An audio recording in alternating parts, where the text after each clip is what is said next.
Okay, hey everyone. Welcome to another episode of this isn't Warriors Whiteboard Wednesday. This is KUDEN, KUDEN Radio. I do way too many of these things. Anyway, Daichi Miller here from Warrior Concepts. Got James in the wing. Wings. What do you got, James? A wing or wings? Whatever. Anyway, so I thought I'd have some fun with this one. Right? Everybody have a chance to take a look at the promotional meme that we put out. Somebody asked me earlier, who does your artwork? You're looking at him. So yeah, the sunglasses I thought were I don't know, maybe a little over the top, but that was a last minute idea, and I was laughing the whole time I was superimposing that over my face. So anyway, so with all of the weird kind of things that are going on in the world again, still this week. I got to thinking about, I had a different title for this episode, but I got to thinking about how well things should have gone for a recent incident. And regardless of what anybody's political things are, just keep those out of the damn show. I don't care. But I got to thinking about how I've used a lot of those kind of policies, and not really policies, but procedures, right? And training and whatnot, how that's crossed over, and whether I got it directly while I was in service, or that I got it from a teacher who had the same kind of background or similar backgrounds, and then they taught a certain way and whatnot. But it really does all boil down to one thing, and we'll talk about that one thing as we go. But anyway, let's I really wanted to have like the Mission Impossible theme playing in the background, right? I should have had James on like dan dan dan dan dan. No, my wife would have done it if she were home. But anyway, and that's it. That's as high as my voice will go on a good day. So but anyway, we're going to talk about a whole bunch of this stuff, and this is a proactive episode, right? So be prepared to be a mission solver, right? So we'll talk about all that when we get back. Question is this: how are self-defense and success-minded people like us, concerned citizens worried about protecting ourselves, our loved ones, and the things we care about from the monsters we know exist in the world? How do we train in a way that gives us the skills, knowledge, and understanding we need without becoming paranoid fighters or killers ourselves, and yet still allows us to be the hero protector the world needs us to be? That's the question, and this podcast will give you the answers. My name is Jeffrey Miller, and welcome to KUDEN Radio, real training for real people in a real world. And that's for real. No, anyway. All right. So welcome back. What do we got here? Episode 219. Is that right? 219. Anyway. All right. So this week I thought we'd have a little bit of fun, just in case you didn't notice when you looked at the promotional meme that I made up with me with sunglasses. And there's like a ticking time bomb above my head. And anyway, I got a little bit nostalgic thinking about having some fun with this one. Because sometimes we need to, I don't know, take a different approach, especially when we're talking about a tough subject, right? So I didn't want to come right at things head on, although this episode is going to boil down to one thing. Sharing something with James earlier. We were at the dojo, and I don't know if anybody is old enough to even know who the guy is, but Bob Newhart, really famous comedian for a long time, had a couple of TV shows way back in the day. He's been on The Big Bang Theory, whatever, right? He just passed away a couple of days ago. And so somebody sent me this clip from one of his shows. Now, to be completely transparent, they sent me this clip with the note that said, if you were a psychiatrist, ... or if you were a psychologist, something like that, right? And so I'm playing through this thing, and it had been a long time. And anyway, he's playing the psychiatrist, and I'll just summarize this very, very quickly. But there's this woman there. She's, telling him, I think, what her what her big problem was, or what her big fear was that she was afraid of being buried alive in a box. And he said, like, do you have anybody out to kill you? No. You ever been buried in a box before? No. You ever been in a box before? No. He goes through all these questions, right? And she says, so can you help me with this? He says, oh, sure. I can give you 2 words that solve everything, right? And she said, oh, great. Can I get pen and paper to write this down? He says, well, sure. I mean, it's only 2 words. It should be pretty easy to remember. But sure. Are you ready? Yes. Stop it. He just yells at her, right?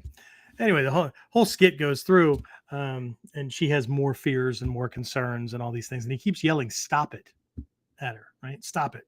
Whatever you're doing, whatever the fear is, whatever you keep thinking about or dwelling on, right? Stop it, right? And she finally gets pissed off and doesn't like it. Like a lot of potential students get pissed off at me because they don't like the solution, because everybody knows better. But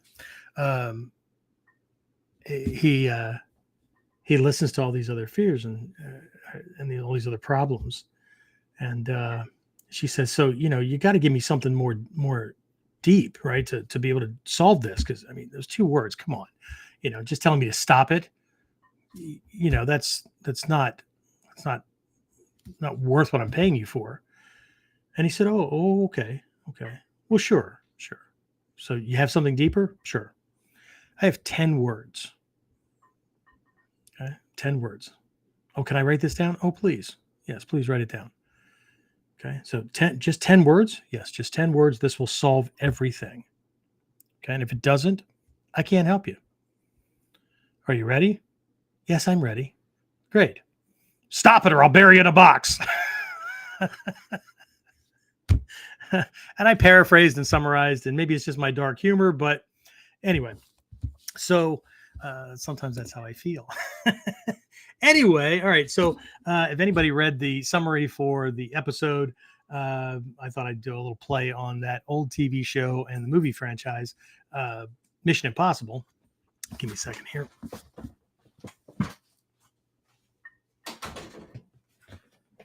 Before my dog starts barking because somebody came to the door. Anyway, so this Mission Impossible thing, right? And I thought it'd be really, really cool to do kind of an exercise tonight. Now, I'm going to give you the prompts. You're going to do the work on your end. So, yes, you can get paper and pen. Okay? You might want to write this down. It'll be more than 2 words or 10 words. However, because everybody's different and everything is subjective, then you're going to need to work this out for yourself on your end. Okay, but what I really thought would be a cool thing would be to kind of talk about how. Now, obviously, the IMF force, right? The Impossible Mission Force, I think is what it was, right? For Mission Impossible, it's a fictitious agency, at least as far as I know. But it's no agency but representative of all agencies that operate like that. Okay, so part spy, part solution, problem solvers, that kind of thing. And but there's something to it, right? Because well, if it didn't work, they wouldn't keep doing it. But there's certain things that are necessary. There's certain not necessarily procedures, but there's certain character traits that are necessary in the operatives who are doing the work, right? There's certain belief systems that have to be in place. There's certain other conditions, external conditions. Okay. If you recall, if you read the little summary that I put on the slide or the meme, right? I made reference to the world, right, is at stake, right? So we're going to have to use our strategic thinking. We're going to have to use our skills. We're going to have to do, we're going to have to really hunker down on this because the world's at stake, right? And I even put in parentheses, literally.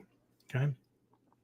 Now, again, to be transparent, as a ninja, there was some trickery involved, right? Because I didn't want to spell it all out, because as soon as I spell things out too clearly, ego jumps on it, assumes it knows, and then doesn't do any work because the problem has been solved. Okay. This is actually something that's an interesting phenomenon that goes on in the educational world, whether it's online, dojo, whatever. Okay. They have found that, and the reason why people buy more and more programs, right, but don't really complete the ones that they bought previous to it, is partly because, right, the reason they went looking for it was because there was a problem to be solved. Right, they didn't know something, didn't know how to do something, didn't understand something, whatever. Right. So in the world of business, it could be, how to design and run a successful Facebook ad, right, to generate traffic to a website, to business, whatever. It could be, in the world of fishing, it could be, how to match lures and or bait to the fish that you're going after, and that kind of thing, right? How to increase your catch or your guarantee to catch, right? And there's all kinds of things across all kinds of genres, right? As a matter of fact, I had a family member the other day came to me. They were at my house and they said, "Do you? I thought in your office you had some weights. Do you still have those weights?" And I said that was before the fire. So if the weights came back, they're probably in storage, because we had two houses full of stuff after 2 years of being displaced. But we had the Peloton in the bedroom, and that came with some extra stuff. So there are some dumbbells. I don't have any barbells, but there are dumbbells. And they're like, oh wait, what's the difference?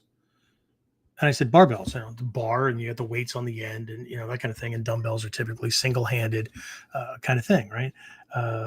Not to be confused with a kettlebell. And she's like, well, how do you know all this stuff?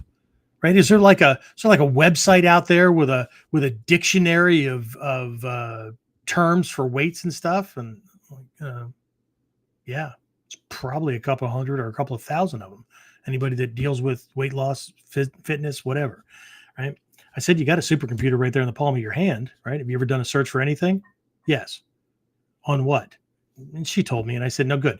Now just do the same search, but replace the word whatever you were searching for before with, what are the different types of weights in a gym called, or something like that, right?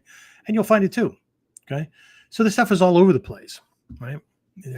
Information gathering in today's world has never been easier. It's also been more difficult because everybody has their opinion, right? Everybody has their opinion. So anyway, so we're going to do a little thing here. We're going to wrap it around the veneer of I don't care, pick a name. You can have your same last name, right? You could do your Mr. Phelps, your Mr. Hunt, your whatever, right?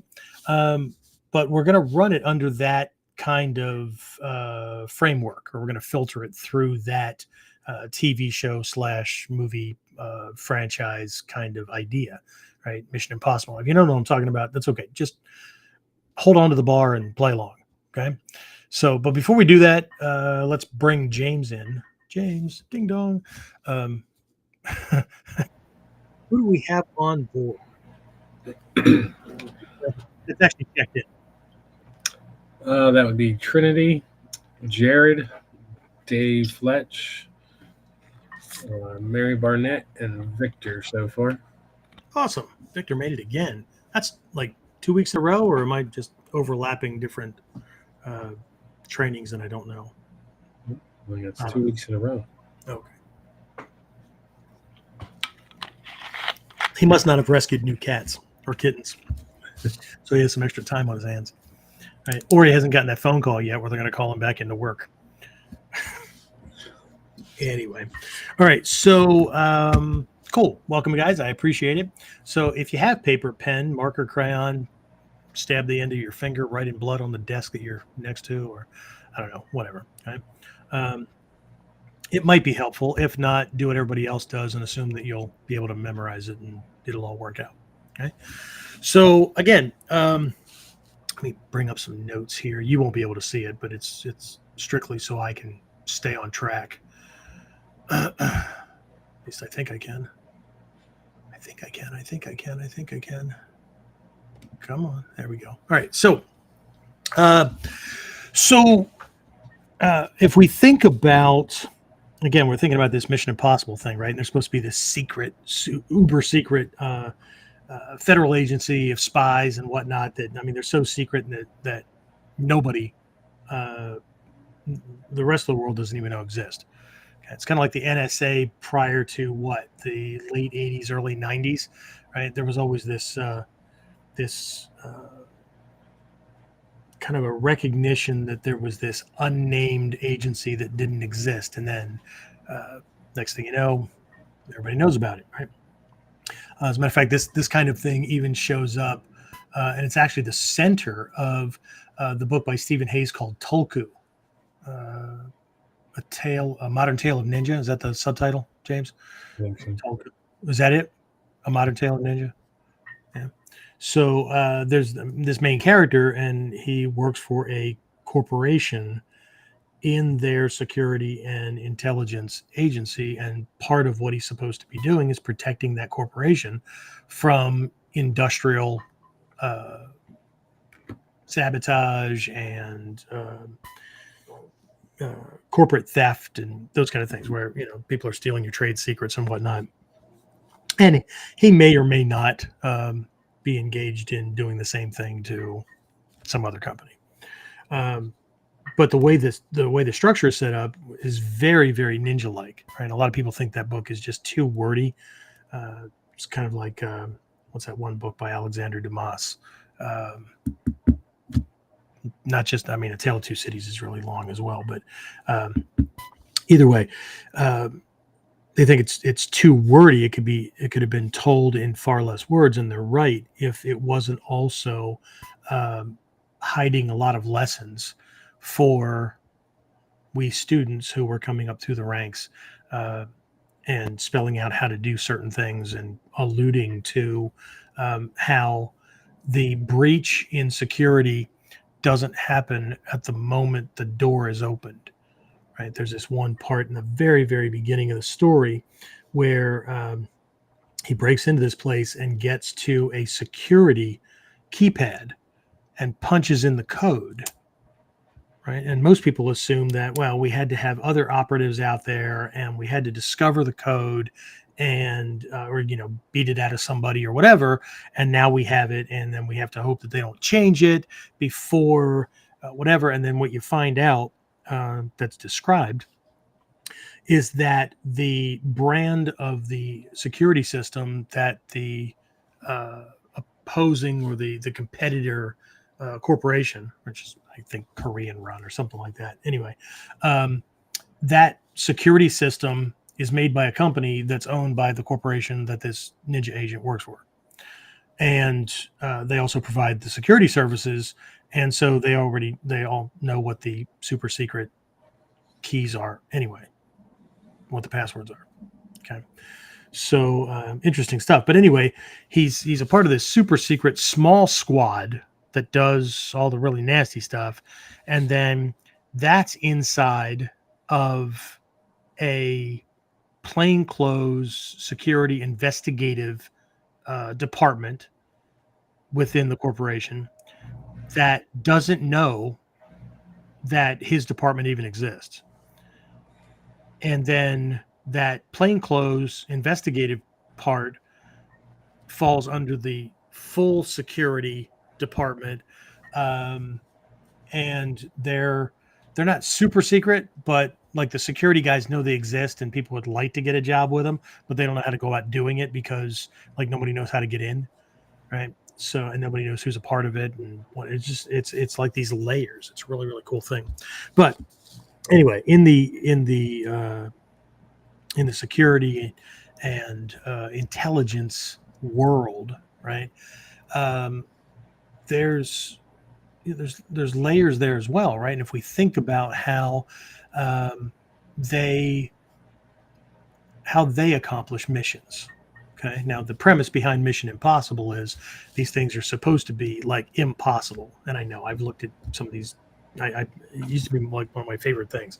And I've watched the movies, or I've looked at the TV episodes and whatnot. And some of them, it's not that difficult, right? I mean, it's whoever wrote the story could have done better, but a lot of it had to do with luck. So, but we're not looking in that direction. Although Hatsumi Sensei has talked about how we can't overlook luck, right? But anyway, right? So how do they go about accomplishing missions, right? Well, first they have to know what it is that they need, right? And I'm going to suggest that that's not the first thing, but that's where I'm going to start, right? They have to know what they need. They have to know what a particular enemy's doing, or they have to know what they need as far as resources before they can even think about doing the next thing. Because there could be a whole bunch of things on the plate, but what do we need to be doing now? Because if we don't have this, then we can't do the next thing. We can't do the big thing, right? The amount of deception and things that seemed like they were so unrelated before the landing of Normandy on D-Day, right? Which, for everybody who doesn't know, D in D-Day stands for day. So is day, right? But they also call things H hour and things like that too. So, but it's like an algebraic variable. Whatever the D is, they've already decided on what the date is, but they're not putting it in writing. Or they've decided what the hour is, and they're not putting it in writing. Everyone knows what that is, so they just use the D or the H or whatever as a placeholder. Okay, so interesting stuff. But the amount of deceptive tactics, like there was an entire shadow army that built like inflatable airplanes and tanks and all that kind of stuff, so that it would look like there was this whole army amassed across from Britain to France in one place. Meanwhile, right, there's this whole freaking armada coming in from a different direction. But anyway, right, so but how do they go about doing this, right? So well, let's do this, right? What are some of the things? Let's make this a little bit interactive. What are some of the things? Trend don't hog all the time, because Trend's in the Intel world, but not officially yet. So, but what are some of the things that you think they would need to do to accomplish a mission? Okay, let's start here. Let me get away from my notes here and get back to my screen. There we go. We'll give people a moment or two to write things in. And while we're doing that, how about that? While we're doing that, emails have gone out, and I know some of you probably, because you're on so many freaking lists, some of you guys are on like multiple lists for us. So I apologize if your email got hit with too many. And if you're not looking at your email, well, then you don't know what's going on. Okay, so much for information gathering ninjas, right? Well, Sensei, it'd be better if you you use texting instead. Really? Yeah, we've looked into that several times, have we not? And the cost for texting, yeah, we're not that size of an organization. And I'm not texting from my phone. And James is not texting from his phone. Because as soon as I do that, there's a percentage of people who decide that once they have Sensei's phone number, then they can just contact him whatever they want, like they're best buds. And that's not typically the way the teacher-student relationship works, at least not at the tuition rate that most are on, right? You want access to me 24/7, that's going to be expensive. So anyway, so what do we have? What kind of things? What kind of operations, or what kind of things might these intelligence agencies engage in to get what they need? other than like, placing what do you call that? Orders for things from supply and whatnot to get in, we need weapons, or we need ammunition, or we need maps of this particular area. Okay, so we'll write off like the accumulation of supplies and helpful aids, right? You know how much paper they go through and ink. They probably keep HP and Dell in business just on their own, unless they're making paper airplanes and flying them around when they're bored. Because I used to work for a government agency, and yeah, if you think people are lazy I know most people, we're not lazy. We get a lot of work done. Mm-hmm. Anyway, so what do we have? What kind of things are popping up, James? Because I got a little checklist here, and I'll check off as we as people hit some of the things on my list, and I'll also add some things. Trinity said intel collection and talent allocation is a good place to start. Wait. I didn't have talent allocation on there. Ooh, good one. Okay. I did have gather intel about what? Options, conditions, those kind of things, right? Okay. He said in basic terms, each can be broken down almost infinitely. Yep. Okay. And then we don't want to break them down too far, because then you run into paralysis analysis, or analysis paralysis, right? Which is why I like the talent allocation, because this is very much like at the academy. James knows this. Everybody that helps me at the academy knows this. My academy works and has to work with a small team. So while we do have instructors who volunteer to help with classes and things like that, right? They don't do very much of anything else, right? They come in, they teach classes, they help with testing, that kind of thing, right? I'm talking about in a management capacity or whatever, right? So if somebody's a program director, or if I open up other schools and they're master instructor / school manager, whatever. I cannot and will not afford to just hire people who do stuff. Okay. We create, and we're about to fire another one back up here, volunteer groups, right? Where it comes with some status, extra training, those kind of things for students. And it's also a part of the coaching and instructor training kind of stuff as well, because they get to learn how things work. Where, if it's about cleaning, helping to clean, helping to organize, helping with, target holding for class, or making sure all the training gear goes back where it's supposed to be after class. This is a normal, most of us think, well, that's just what students do in a martial arts school. Yeah, I know. But, from a business perspective, those are the people that do stuff. Everybody else that I have, yes, there's stuff that they do, right? Let's say James was brought in as the program director at the school, right? Right now, he's the guy you guys go through if you're in the online programs, should you have technical glitches or whatever, because he loves those. Anyway, I'm facetious. Anyway, since I said Doug. Yes, he is. Anyway, so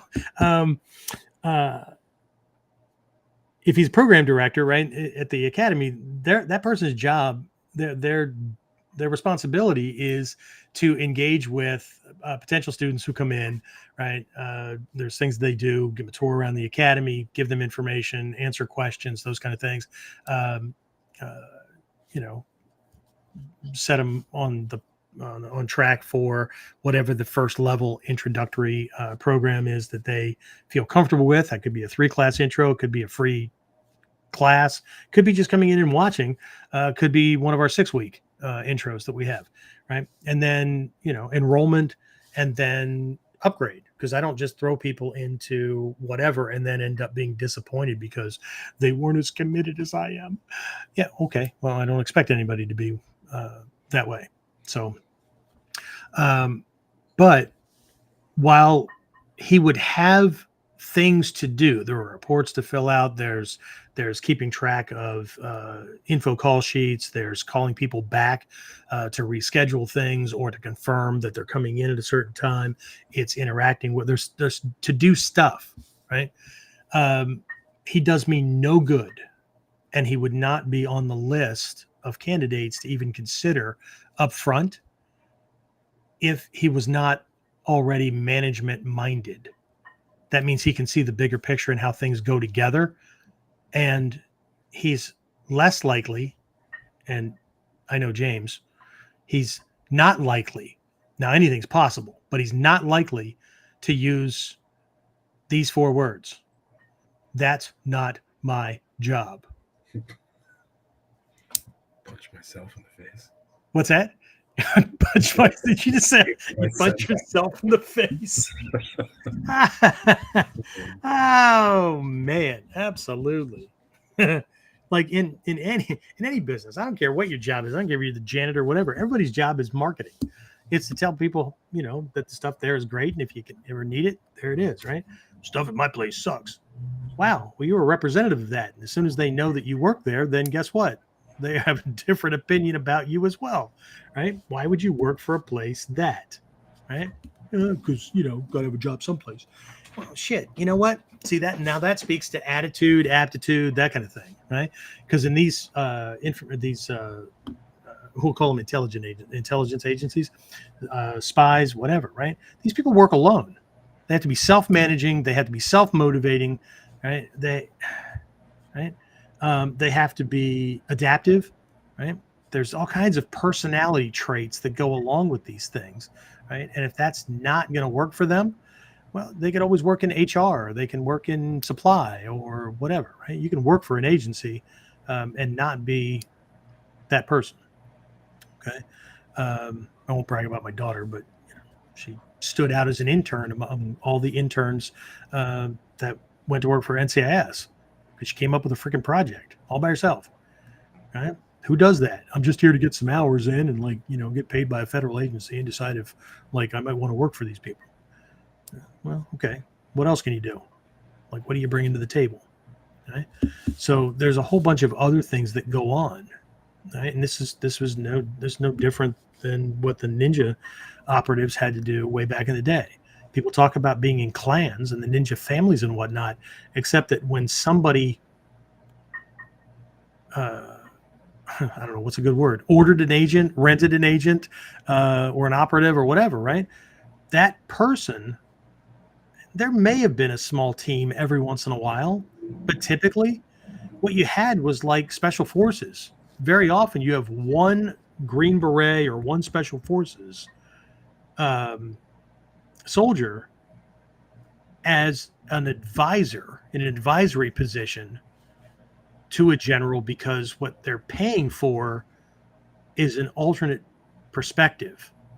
It's kind of like when I get hired by a corporation, right? They wouldn't hire me if they already had those assets, but often they hire me to go in and find the holes.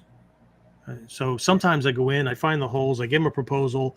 They don't need anything else because they already have stuff in place. Like there was a big multinational, it was the North American branch of this thing, but they brought me into just one of their facilities to look around. But they had a they had a security guy, they had a director of security, they had teams in all of their locations and stuff.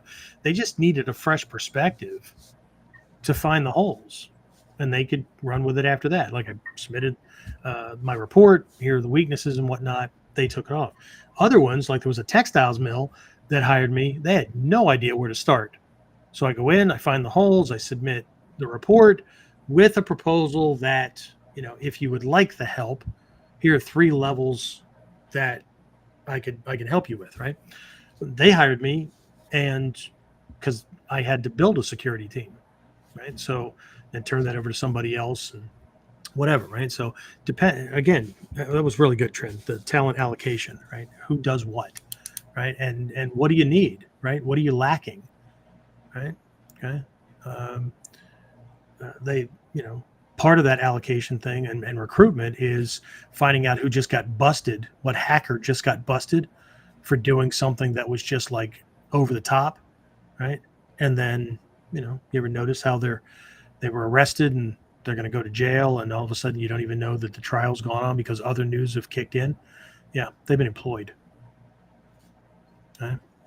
Why would you train people to go after hackers when the best people to go after hackers are the best hackers, right? So you find them. It's kind of like the guy that there was a movie made about him. Forged all kinds of checks and stuff like that. One of these big con men. You remember that? It was back in the 60s and 70s, I think. And once they caught him, was it called Catch Me If You Can? Maybe? Yes. Not maybe. That wasn't a part of it, but Catch Me If You Can. People, That was a true story, right? This whole con man and stuff. They freaking hired him, right? He's the reason you have all of the friggin' anti-theft and anti-fraud devices on your checks and all that kind of stuff. He developed all that stuff because he developed the shit that would stop him. Okay, so why not? Why not flip the asset, right? Right? Not flip your ass, flip the asset. Right. So just so we're clear. All right, just so we're clear. All right, so we have gather intel, we have talent allocation. These recruiters are out like posing as substitute teachers or staff in universities and whatnot, keeping an eye out for people that have not just high grades in certain areas, but certain personality traits, certain an affinity for certain things. How do they handle stress? Who's the guy that's calm under pressure during finals, those kind of things, right? Now it's okay if somebody's not, and they're just really, really brilliant, and they're a problem solver, and their papers, right, are like coming in from angles that nobody thought of, and they're making these and seeing these connections and stuff like that, right? Now we might have not just a researcher, we have an analyst, right? We have somebody that can put pieces together and see connections that most can't, right? So good stuff. What else? Anybody? Trinity also added understanding the aim and the requirements of the mission and the expectations of the clientele and their style. Some clients want the whole process to make them look a certain way when the public finds out. Yeah. One of the services that I sell companies is, I think it's part of the sales message or the marketing message more than it is than what I sell, but I do help them with scripting after the fact. And it's not about lying. It's making sure that ahead of time they know, don't do these dumb things that could take something that was perfectly fine that you did and jack yourself because you didn't know how to talk to the press or whatever, right? But what I offer is, depending on the personality type, and I had to learn very, very quickly, right? C-suite executives have a different personality type, different goals, and different agendas than director level management.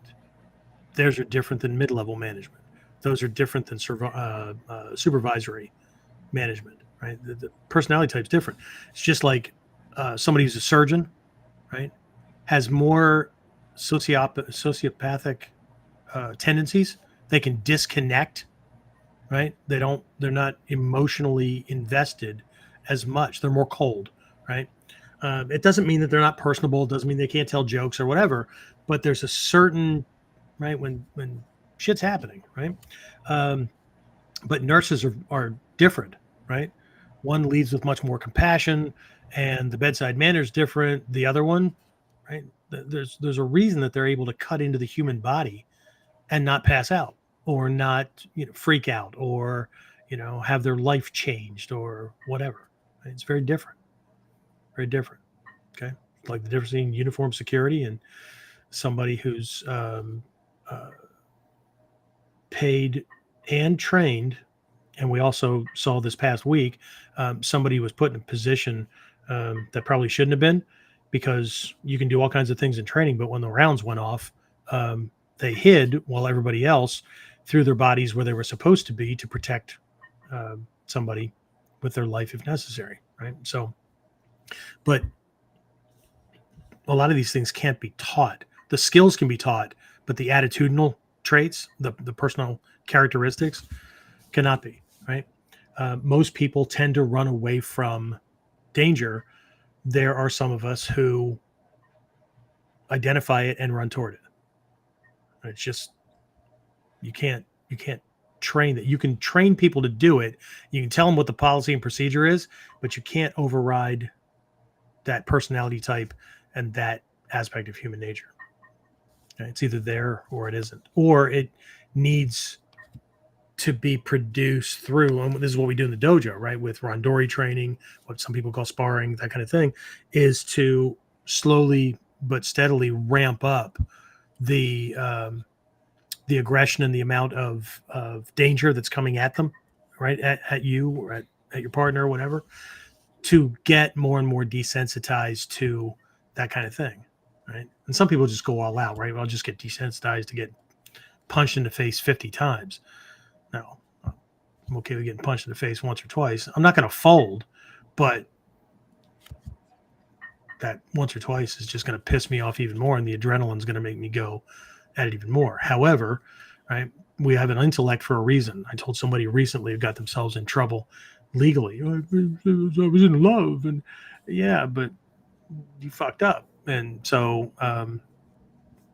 guess what? There's a reason we have an intellect. Keep us from doing stupid things because our feelings are leading us in one way or the other, right? So anyway, we'll get off to something else here. So what I just have there. Okay, what else? What else we got? Trinity also said. Oh my God, Trinity! No, I'm kidding. Well, she said it got published today. Oh, friggin' awesome! Awesome. I guess you can come to visit then.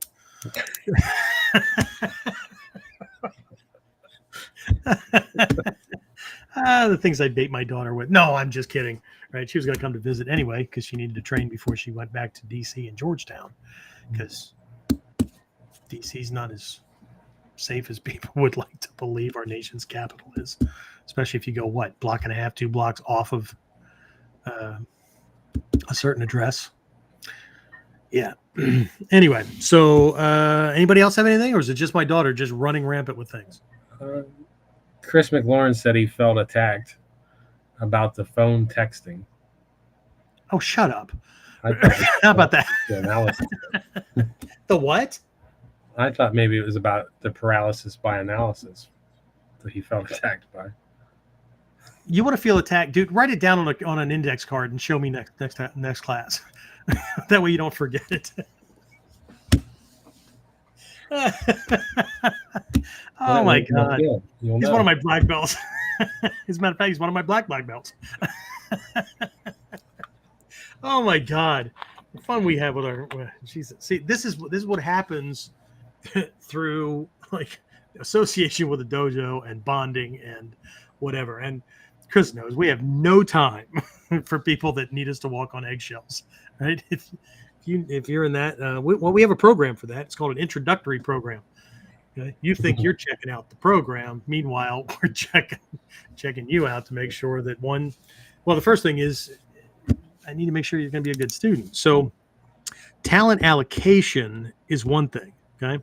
Now I had a line item here, which was testing theories, which is as you start getting information and you start analyzing things, right?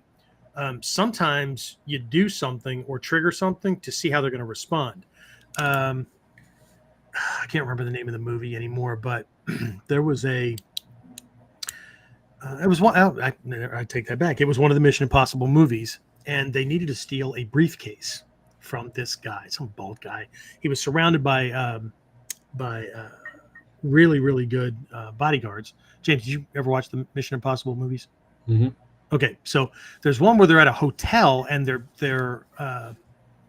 checking out the lay of the land. They're trying to see things, and this guy shows up, right? And Ethan Hunt decides he's going to test security. He needs to see what these guys do under pressure.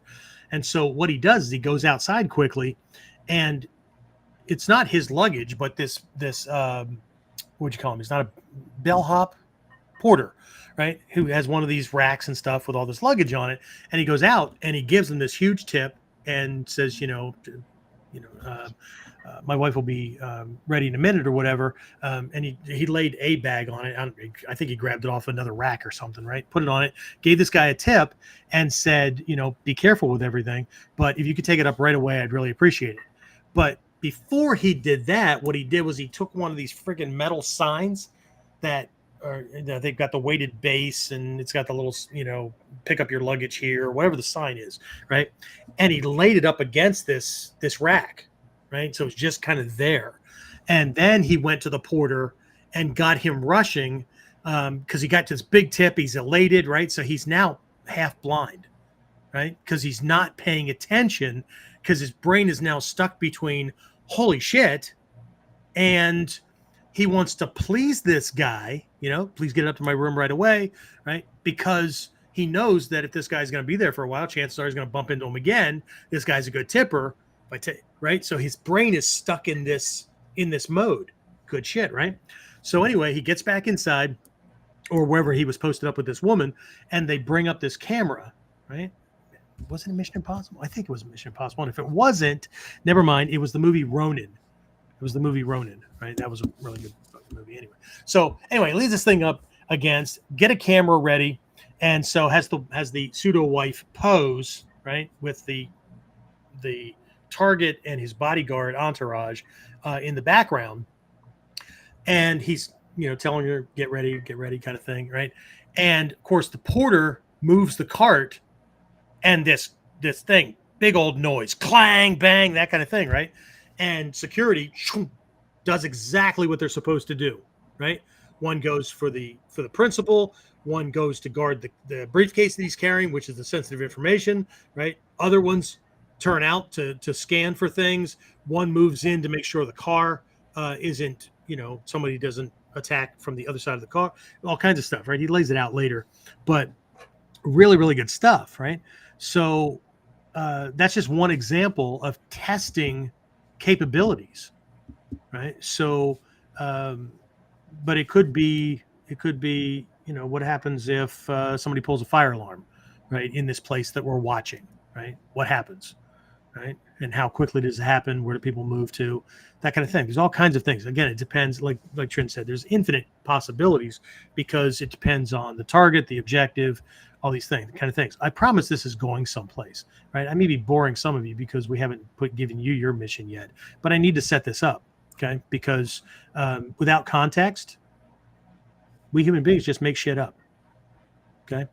And we know what happens in a hypothetical vacuum, right? Yeah. More hypothesis in a vacuum. So anyway, what else? Who else has something? James, what do you got?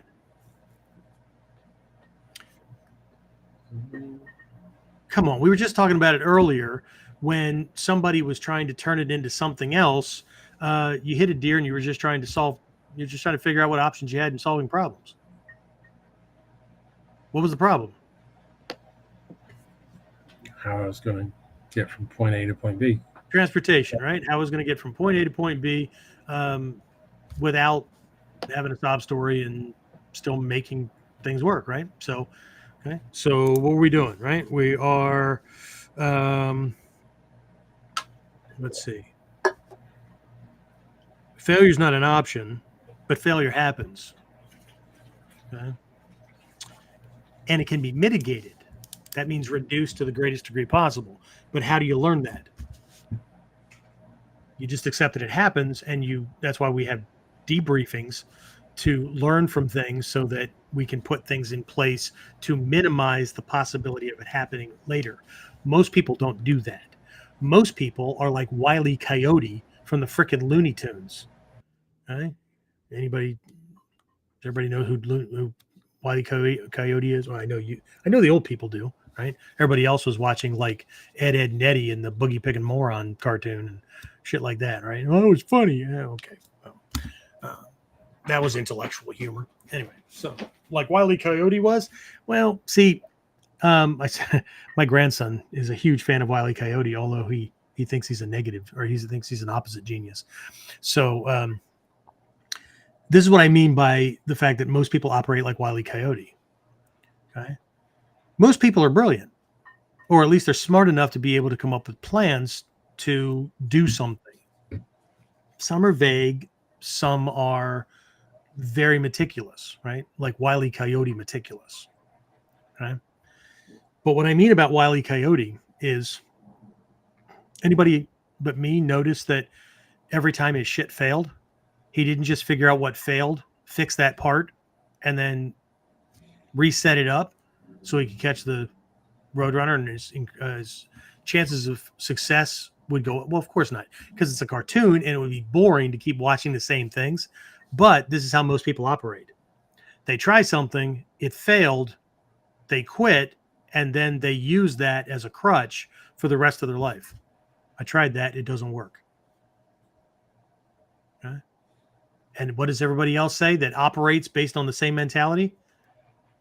Pat, pat, pat on the head or the back or whatever. Well, at least you tried.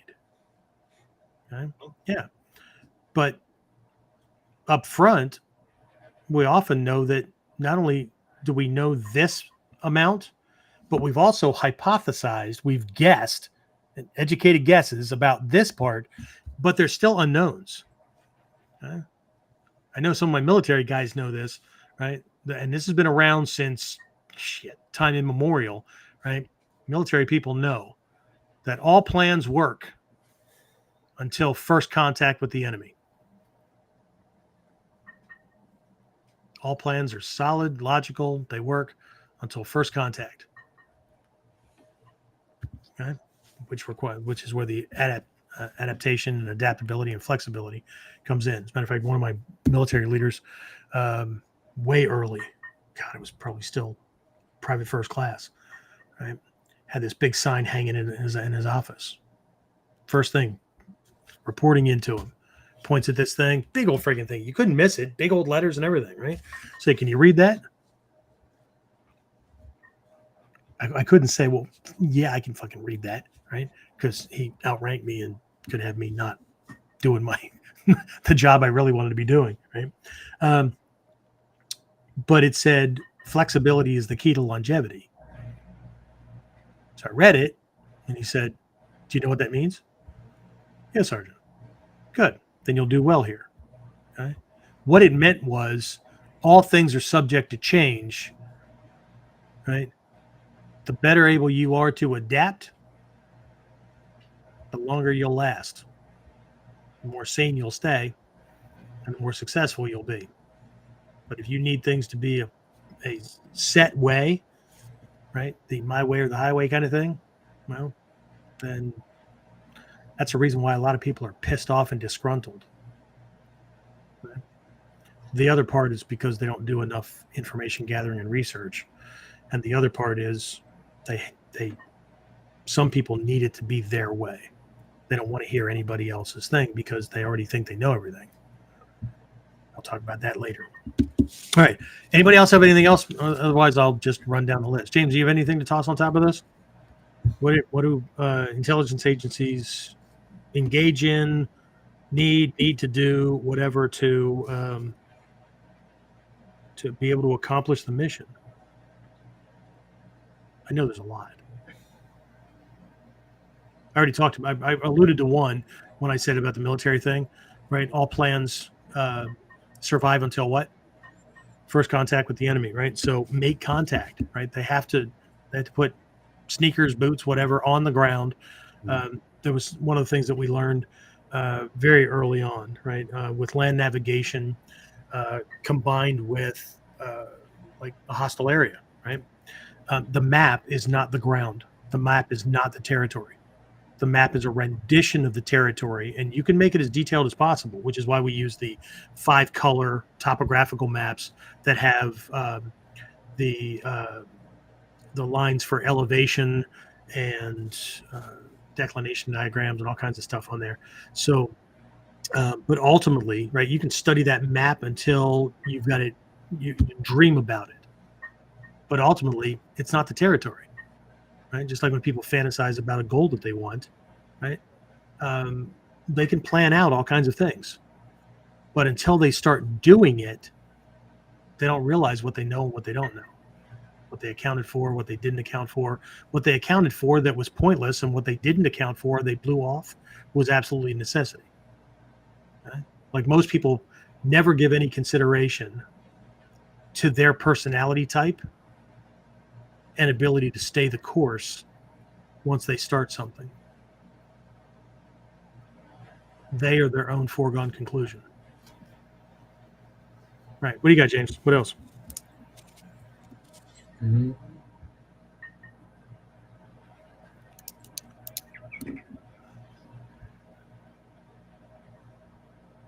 See, I bet you were thinking about stuff before I called on you.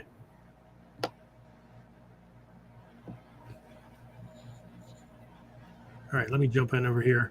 That way we don't delay things so much. So, all right. So, I'm going to throw out some big things, little things, or whatever, right? Okay. So they're going to employ things like satellites, right? Get big picture views of things, right? Spies, obviously, right? Whatever their assets are, and we talked about that in other episodes where we were talking about different types of ninja. I think, wasn't it just recently I talked about one where somebody slammed me online about you're not a real ninja. Mhm. And I haven't responded to him because it would turn into a big old long diatribe, or he would just tell me to fuck off because he doesn't have an answer.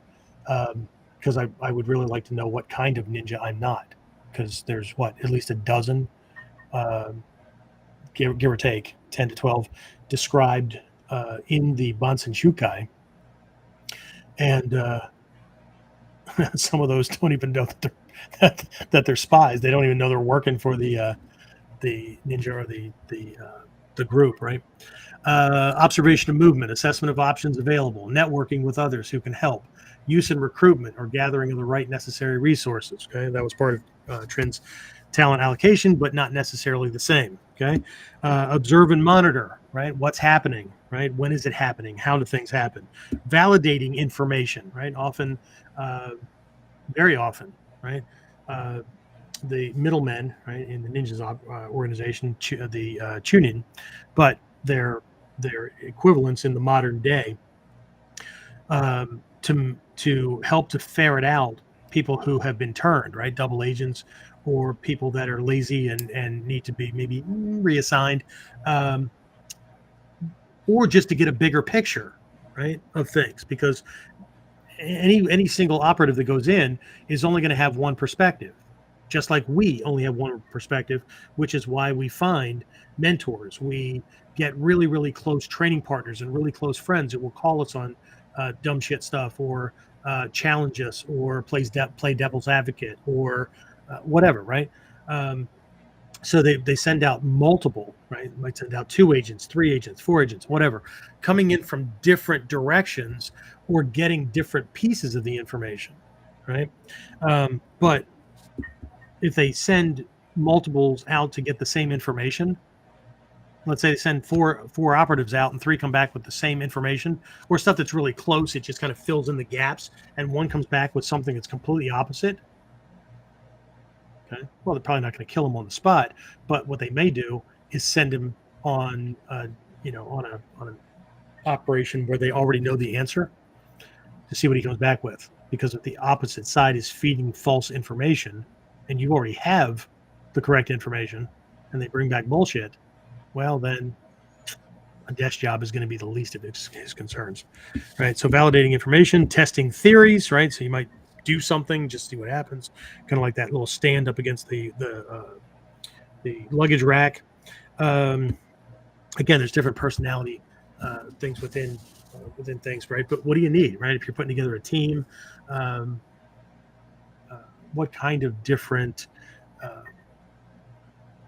assets do you need? Okay, this is even in our Mikyo, right? In Mikyo, we have this thing, this framework called the Noble Eightfold Path.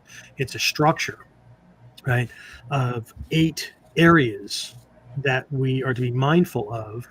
Now, originally, it's established as a personal development vehicle, right? So we want to double check our views and perspectives to make sure what we believe to be true is actually true, right? That goes back to validating information, observing and monitoring, that kind of thing, right? We want to make sure that we're not wearing, who knows, rose-colored glasses, and we're making dumbass decisions because what we believe to be true isn't actually, in fact, true. But boy, will ego hold on to that, right? Right thoughts, right? Are we thinking the things, or is our intention, is our passion, is our commitment? That's all part of right thought. Most people think thoughts are just the words that go through their head. No, that's actually part of right speech. Right? But how we speak, how we communicate, even if nobody else is listening, right? We're listening, and it's affecting us on a subconscious level, right? Right action, how we do things, right effort, right? Are we putting effort into the right things? Are we gathering things that we need? Are we increasing things that we already have if we need more of it, right?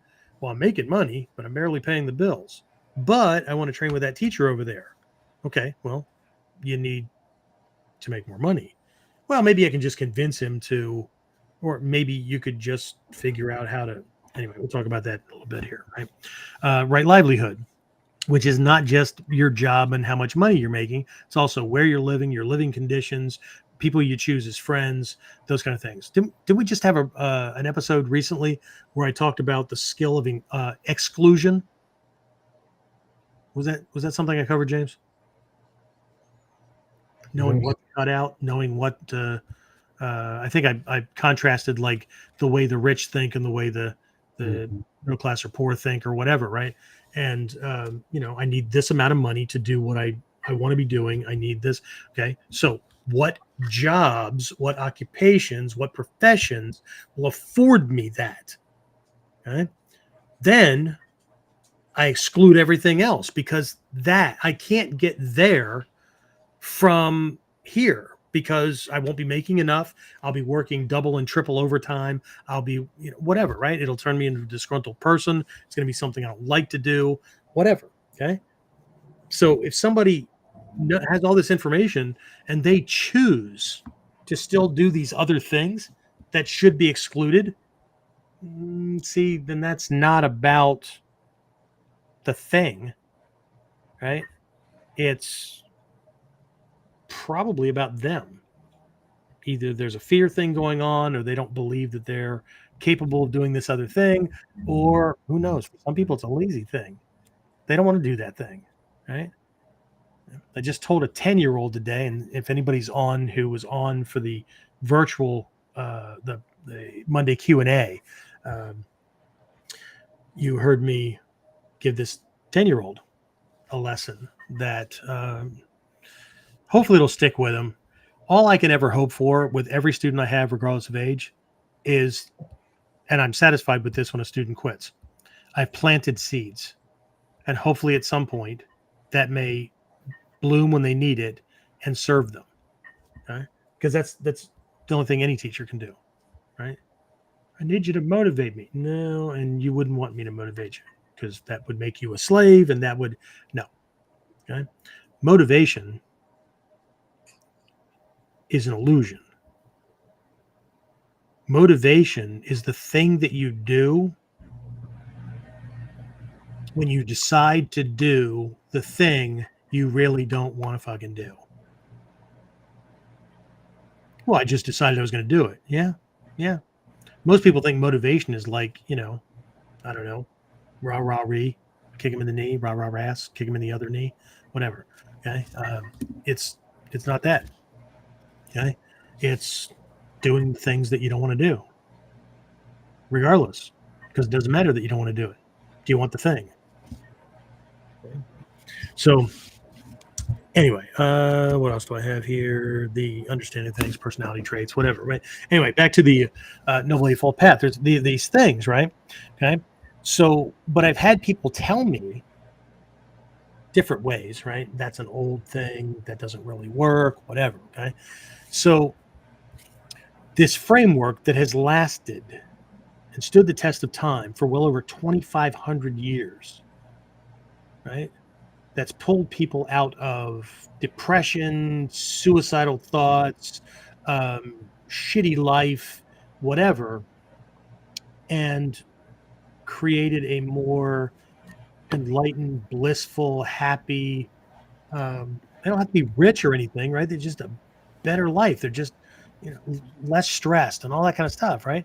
So if somebody doesn't believe that this works or that it's true, then that person by default has to believe that the Buddha, the Dalai Lama, every other enlightened or brilliant mind that has ever lived or used this or a similar system is a liar and a fraud.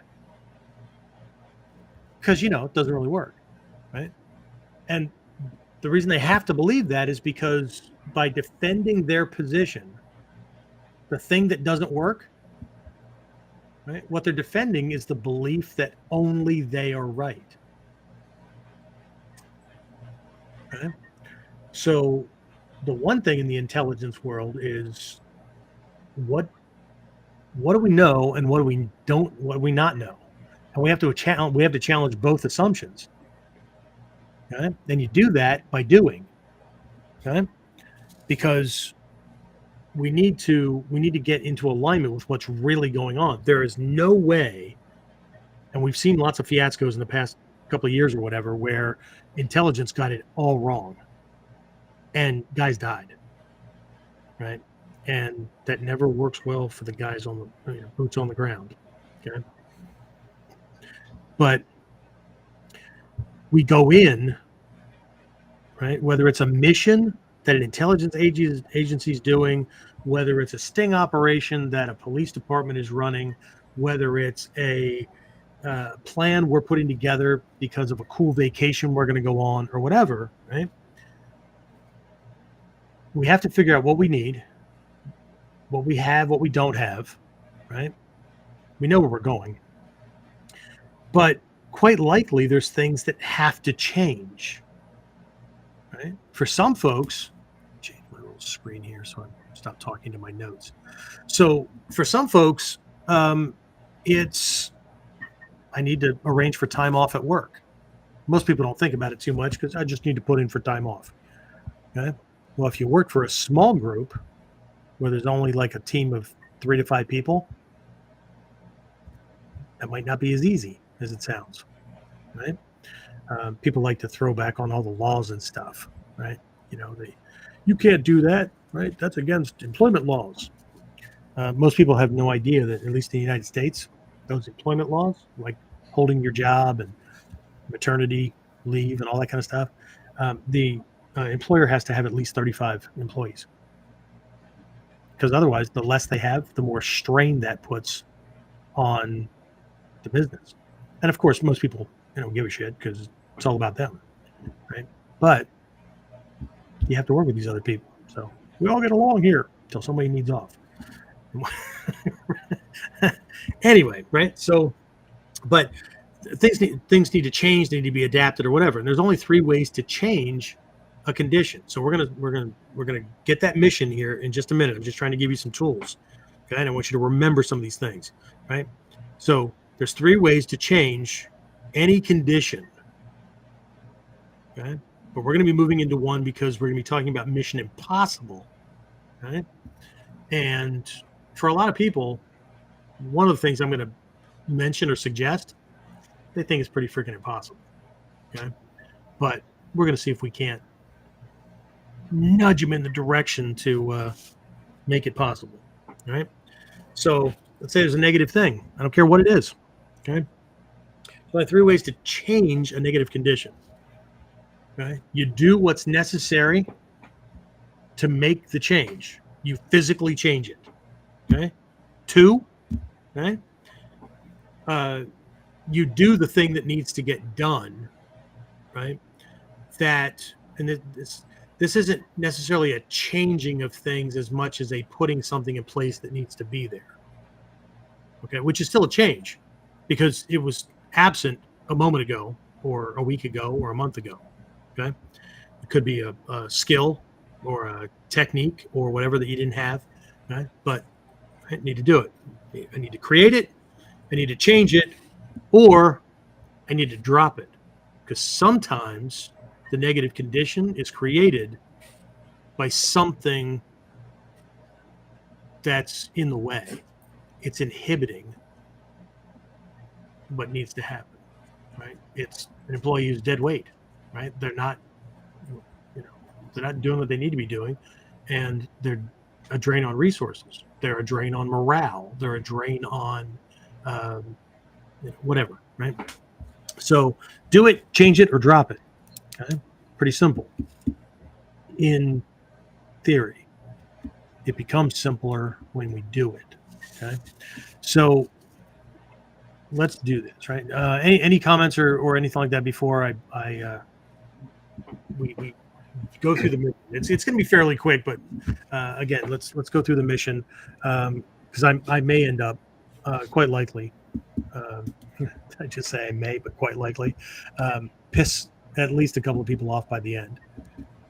Remember the Bob Newhart joke at the beginning? Mhm.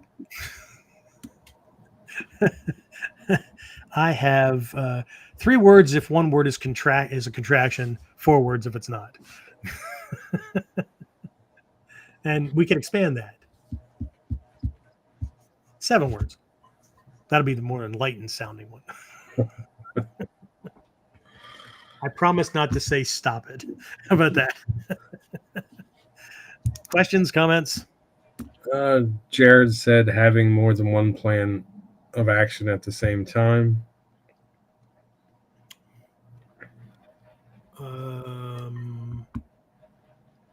You mean like having a plan B?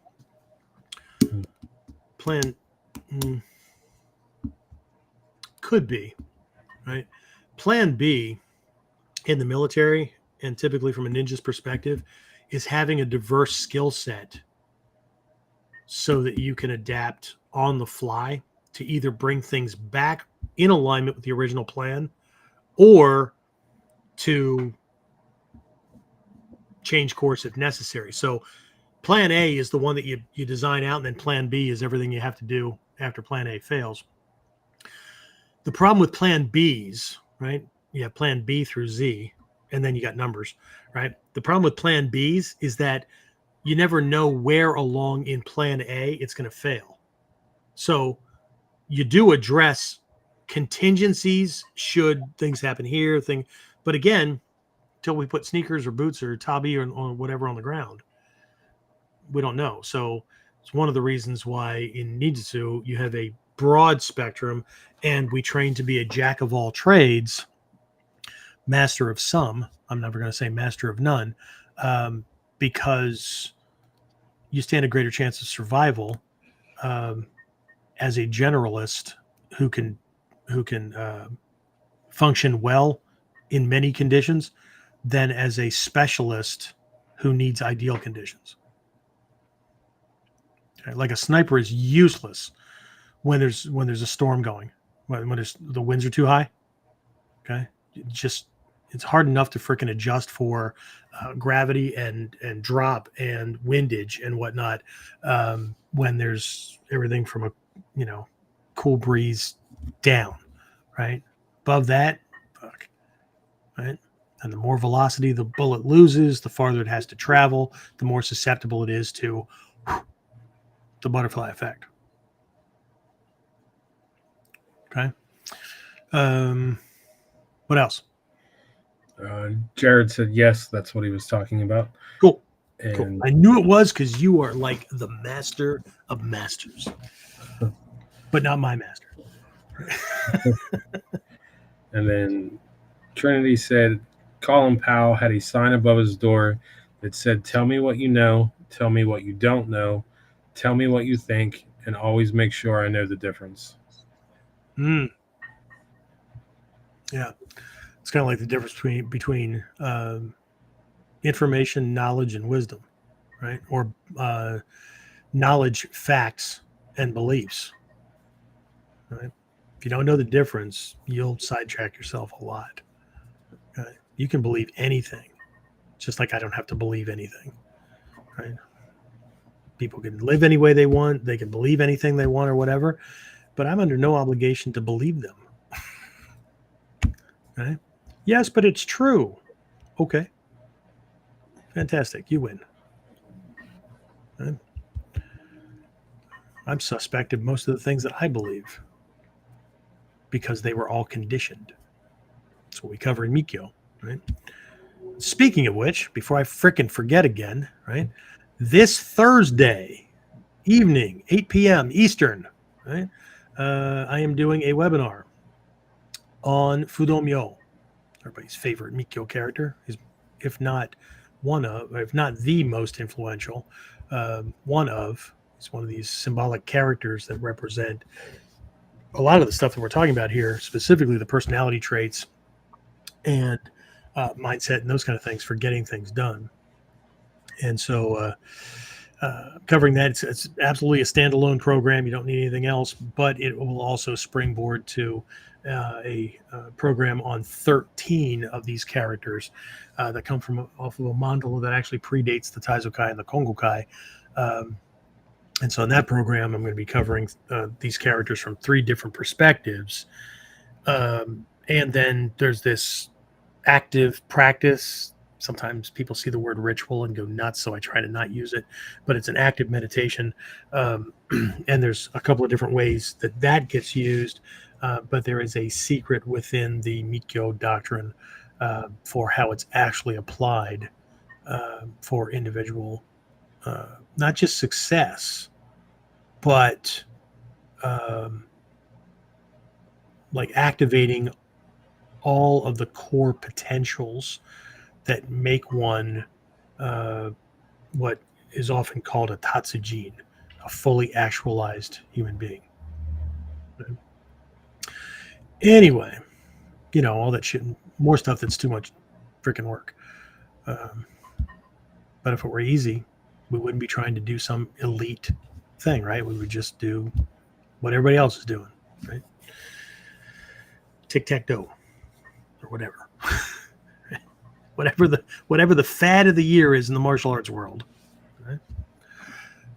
Okay, so are we good? That nobody else does anything else? Okay, all right, cool. All right, so I want you to think about something. So here's your mission. Okay, actually, how do the movies and TV shows start? Right, they go to this secreted place. They either have a key or they give a code, sign, countersign. It's in the back office. Oh, try playing Tchaikovsky's Silhouette of the Bumblebee #4. You'll enjoy it, right? Anyway, and then there's this recording, and how do they always start? How do they always start? It's the same words. Your mission, should you choose to accept it. Your mission, should you choose to accept it. Okay? See, of course, they accept it because what would you do for the other hour or 3 hours, depending on whether it's a TV show or whatever? He goes, screw this, I'm not taking this one, right? In which case, the world gets blown up and you die, right? So, speaking of the world changing, right? I was talking about your world when I wrote that in the synopsis about the thing, right? Literally, the world's at stake. The world that could be if you did this thing. Okay, your experience of it.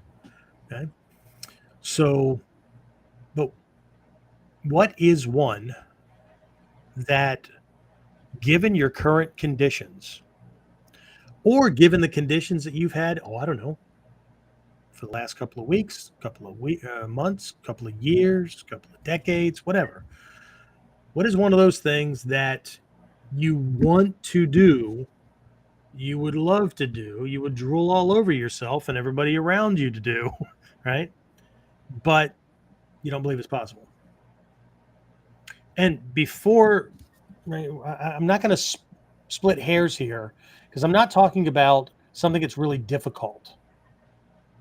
I'm talking about something that we perceive to be impossible. Like, at least in the moment, I can't do it. Okay? For a lot of people, they're just going to jump on training, right? I'd love to train. I'd love to train with that teacher. I'd love to be in that program. I'd love to win, but I can't. Okay? As long as the feeling and thought that that's impossible, not just it's really difficult.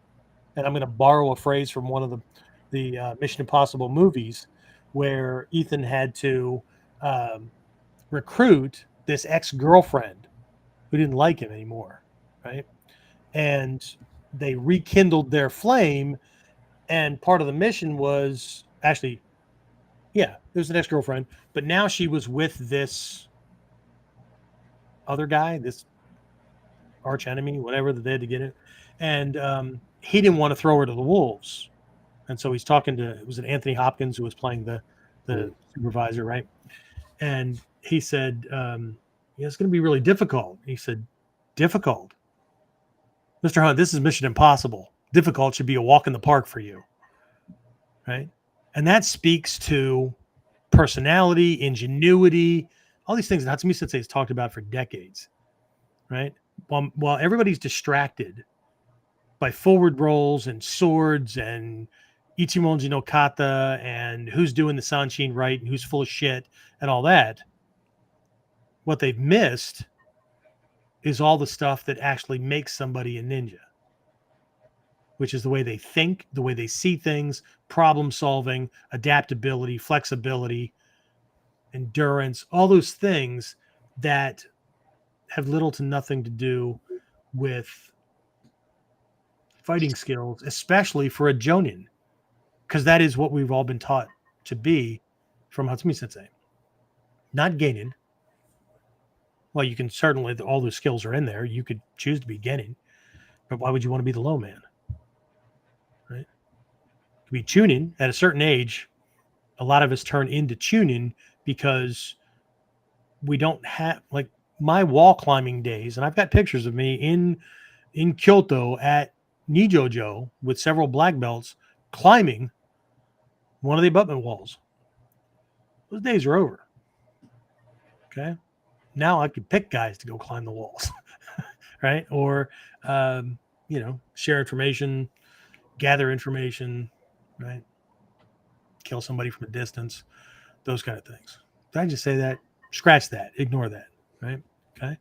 But Jonin, warrior philosopher who can defend themselves if necessary, but this is the person that's out in public, in the public eye, around everybody who's suspicious of anybody who would threaten their way of life, their well-being, their whatever, right? Nobody knows. Most of their organization don't even know who they are. So that's cool shit. Meanwhile, 90% of the people that get attracted to this art get attracted to the movie image because they think they're going to take on an entire mafia clan in a building armed with Uzis, and they're just going to go in with their blinding powder, throwing stars, and sword.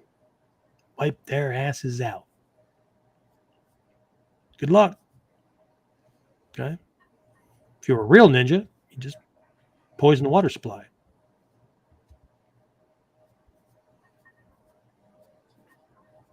That shouldn't take long. Everybody drinking, I don't care if they're drinking water or Kool-Aid or coffee or tea, or whatever. Okay? Not that I just told everybody how to go about doing things. However, now all I need are people that understand how plumbing works to go in and install whatever needs to be installed. I don't have to do it. Now we can destroy people's lives these days with email, texting. Right? They have little freaking adapters you can put on the ATM or the gas pump. Slide your card in, pull it back out. Not only did you pay for your gas that you're getting now, but it just scraped all of your information. Looks exactly like it's supposed to look, right? Looks like it's part of the machine. Just scraped all your information. That'll be the last thing you buy today. Right? So the days of like sneaking in and that kind of stuff, sometimes it's necessary, but right. But in some missions, we do have to get our hands dirty. Hence this one, right? So identify something that you see as currently impossible. Right? So I'm going to stick to the training side of things because that's what I hear most from people. I want to, but. Okay? And then I hear a whole bunch of yeah, buts when I start helping them create a solution. Okay? You don't know me. You're right. I'm not inside there with you. You probably wouldn't want to be. You probably wouldn't want me inside there because you think talking to yourself is a problem. Anyway, so you have it. Okay. Here are those 7 words, or whatever number I come up with at the moment, right? What is your plan to change that? Jared mentioned it earlier. Having a plan. Having a goal or an outcome. I want to train. I want to train with that person. I want to train more. I want to be able to go to a seminar. That's a goal. That's not a plan. The plan is how am I getting from where I am right now to that thing. Okay. So start thinking about what you could do to get from here to there. And as soon as you hit your first roadblock, like now, okay, see, that didn't take long, right? Now, define the problem with attaining the goal that is impossible, because the goal is not impossible. The goal is only impossible because there are impediments that haven't been solved yet. So what's one of them? I'll bring my notes back up here because I listed a whole bunch and we only have time for a couple. James, let me know if my screen goes all wonky or whatever, because I'm trying not to mess with Restream. But anyway, am I still on? Is still good? Yes. Okay. All right. So for some people, it's going to be what? It's going to be money. For some people, it's going to be what? It's going to be time. Okay. So again, I'm making the mission, getting the kind of training. I'm going to make this really tough. Getting the kind of training, the level of ability, and in the form you want that would be ideal for you. Who you're going to learn from, where you're going to do it, how often. Oh, just stack the odds. Okay. So whatever that first impediment was, I'm just going to toss a couple of things out here, right? Definitions are often too vague, right? I want this thing. Great. Again, there's my question. What's your plan to get it? I made a contraction, right? So what's your plan to get it, right? If I say what is, then we have 7, okay? So if the definitions are too vague, it's really difficult to build a plan around that, okay? So we do this with the Goma fire meditation. It's an active meditation kind of thing. 4th stage of Mikyo, but we do it at seminars. We do it as a New Year's kind of thing. We just do it as a goal setting thing. It's a summarized version, but people get the gist. So you establish the goal, and then you figure out what you need to get there, right? So, okay, I need this amount of money, right?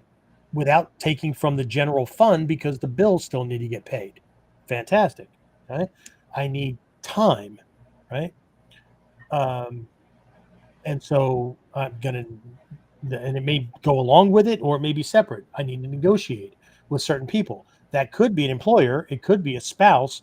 It could be your kids who want to go on a camping trip on a given weekend, but that seminar popped up or I didn't pay attention far enough out, right? It could be keeping in the loop and knowing, right, when things are going on and starting my planning far enough, whatever, right? Okay. So I build out the rungs of the ladder, and some of those things, again, Trin pointed this out. What do I know? What do I don't know? What do I believe? Whatever. Okay. So, I know I have vacation time coming up, right? So I know I can probably get it. That's a belief. That's not a no. Not K-N-O-W, not N-O, right? So let's not confuse beliefs with knowing. Oh, my boss will give me off. And then they don't, and then we're pissed off. Okay. Well, okay. So my boss won't give me off. Okay. Great. What's your plan to get off? Well, they said no. Yeah. So what's your plan to change their mind? Okay. How can you negotiate time? Because they may not have seen how you can do that and they'll be okay, because the manager has to make decisions based on talent, allocation, 2 tasks that need to be done, whatever, right? So again, so now I need a plan for this. Okay. That's that plan B or multiple plans or whatever. But okay, this is a contingency plan. This is okay. Seminar date's not changing. Teacher's not changing. See? And my personality type is not changing so that I can be a Wile E. Coyote. I put my plan together and then I ran into, no, you can't have time off. Shit, I guess I need to build another mousetrap to catch a roadrunner. Completely different. Right? The one thing I know about the Wile E. Coyote cartoons, right, is that the Acme, I would love to own the Acme company because the shit that he buys, and I don't know how he's making his money, let alone how he's having lunch because he can't catch the damn bird. Anyway, right? So it doesn't change anything, right? So I approached it, but even before I approach it, right? What's my plan to get the time off before I just walk in and go, hey, I'm putting in time for this. Okay. And usually what people don't understand is that there's a simple phrase that we all individually live by, but we forget to take into account when we're trying to get someone else, also part of talent allocation, right? And networking and some of those other things that I popped up there earlier on, right? Is the what's in it for me slogan or feeling. So how can I make this a win-win situation? I get time off, they get something else, or they get a benefit because, right? So what can I do? What's there? Obviously, I can't have personality traits that are like, well, right? I mean, if I'm automatically a quitter, see, I knew it was going to happen, right? I had parents like that. Lots of plans, but as soon as they fell through at the first problem, it was like they had ESP, right? Well, I knew that was going to happen. Well, if you knew that was going to happen, why the hell did you establish the plan anyway? That sounds stupid, right? If I knew I wasn't going to be able to do it, but see, and again, this is a personal belief, but it's borne out more often than not. I don't believe that we are capable of dreaming about something or wanting something, or I'll use the word dream, right? That we're not capable of attaining. Now, we may need a shit ton of resources. Okay. Because most people think that, if I'm not Elon Musk, then, well, you know what? Elon Musk, well, his name has always been Elon Musk. It wasn't always one of the richest men, if not the richest man on the planet. Okay. As a matter of fact, he was like Takamatsu Sensei when he was in school. Okay. He was bullied mercilessly. That should have wrecked him. That should have sent him down a path that a lot of people hold out as their reason for not being able to do anything. Okay. And yet here he is, because he's dreamed about going to Mars since he was like 13. And everything else he's done, including Tesla, X, believe it or not, PayPal, right? He created PayPal. PayPal was called X when it first started. So when he changed Twitter's name back to X, it was just a return to this thing. Pretty cool. Anyway, I think. But what is it, right? What's the thing we run into? Okay. So if our definitions are too vague, right? I want this thing. Okay. Well, okay. But what's your plan to get the thing you want? Okay. Zig Ziglar, I mention him a lot, right? He passed away, but one of my favorite quotes from him is, if you aim for nothing, you'll hit it every time. Okay. Those of you who went through the Sanmitsu 3 Mysteries training that we did a while back, we talked about this vagueness and not just hitting nothing, but the disjointedness that people have between their thoughts, their words, and their actions. Right. Again, if our focus is too vague, right? If we believe there's only one right way to do thing, okay. Same 6 words. What's your plan to see beyond this perception? What's your plan to fix that? All right. Well, I don't know how to do anything. I don't know how to do this thing. I don't even want to know where to start. Okay. So what's your plan to get that information? Who can you go to? Who can you ask? I'll tell you who to not ask. Don't ask anybody that doesn't have the thing you want. Don't ask anybody that can't do the thing that you want. Don't go to anybody who has the same excuses or the same vagueness or ignorance. And in this case, I don't mean ignorance as in stupidity. I mean ignorance as not knowing any better. Okay? We don't ask people for their opinion or how to do things who aren't already successful at the thing that we want and at the level we want.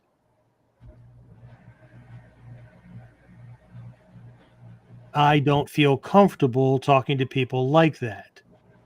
Not me. That's another problem that could creep up. What's your plan to fix that? What's your plan to get around that? What's your plan to make it happen anyway? Who else could you talk to that you will feel comfortable with? Because I guarantee that if you're talking to people and you're comfortable, then they're closer to you than the thing you want. I mean, as in like your state now. Okay. It was excruciatingly painful for me to bite the bullet, sit down one night on duty, and write a letter. Believe it or not, there was a time before email and texting, and write a letter to Stephen Hayes asking a simple question. What would it take to become your student? And then I got an answer back. And that seemed really tough.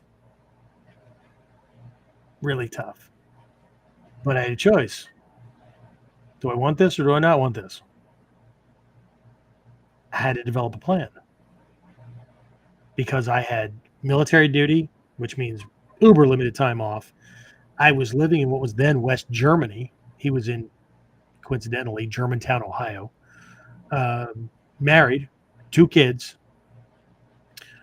Trinity was not one of them. Transportation issues, rank, which means there was only a certain amount of money coming in, whatever. There were all kinds of problems that had to be solved. I had to come up with a plan for every one of them. Okay? First plan was, for every problem, figure out what my options are. If it was a money problem, how do I make more? How do I get more legally, right? Or how do I borrow to pay back? Which was one of the ways I got more money in Japan when I was stationed in Germany to get back, because there were these places that would do loans for military guys. They were typically short term, like they had to be paid back in 3 to 6 months. Okay, but and it was an automatic. I had to sign paperwork that it went on a payroll withdrawal, so I never saw it anyway. And it was spread out enough that it was doable, that it didn't affect the family as much. And then there was shit that was laying around that we could sell. There was stuff back home that I could have friends sell for me and send me the money, that kind of stuff, right? Just what are the options? Okay, we don't just say, "Well, I don't have any." Yeah. I mean, you don't if you say you don't, but that just means that you've poked yourself in the eyes. Okay, and we all know that in the land of the blind, the one-eyed man is king. So, at least open one. Right? So, if self-perception is too narrow, like I just mentioned this one, I can't. Okay. Here's the question again: what's your plan to find alternatives? If an intelligence organization responsible for the well-being of a nation or upper crust elites or whatever you buy into, whatever they're protecting, or the local police department or whatever, right? If they're responsible for accomplishing a mission or bad shit happens, like when I was in counterterrorism, people don't want to know how many things we stopped compared to how many things actually ended up in the newspaper. They wouldn't sleep well at night. Okay? Just like Trinity's little report there and her research stuff. People knew how prolific, how fucking big that problem is, right? They would chain their children up in the basement and never let them out. Tell me I'm wrong, Trin. Okay? Anyway, because most people don't want to know how bad the problem is. But if you're going to be a problem solver, then you absolutely need to know what it is, and you need to have a plan. And that plan is to develop a plan, right? To be. Every time I do something, my wife will she'll look at me and I'll surprise her. She'll be really working on this kind of thing, and she'll say, I got this, and I'll go, okay, wait, okay, so you're doing what, and what have you tried? Okay, well, why not just take this from that thing over there and this thing and do this, and that? Will that work? She'll go, well, look at you. It's the way my brain works. Okay, but it didn't always work this way. Because when I came to this art and I wanted to do this art, the way my brain worked was I am a low peon in the human condition because of my upbringing, because of my place in life, because of my income, low self-esteem, shit magnet, lots of big dreams, but also the belief that there was no way that I could make that happen.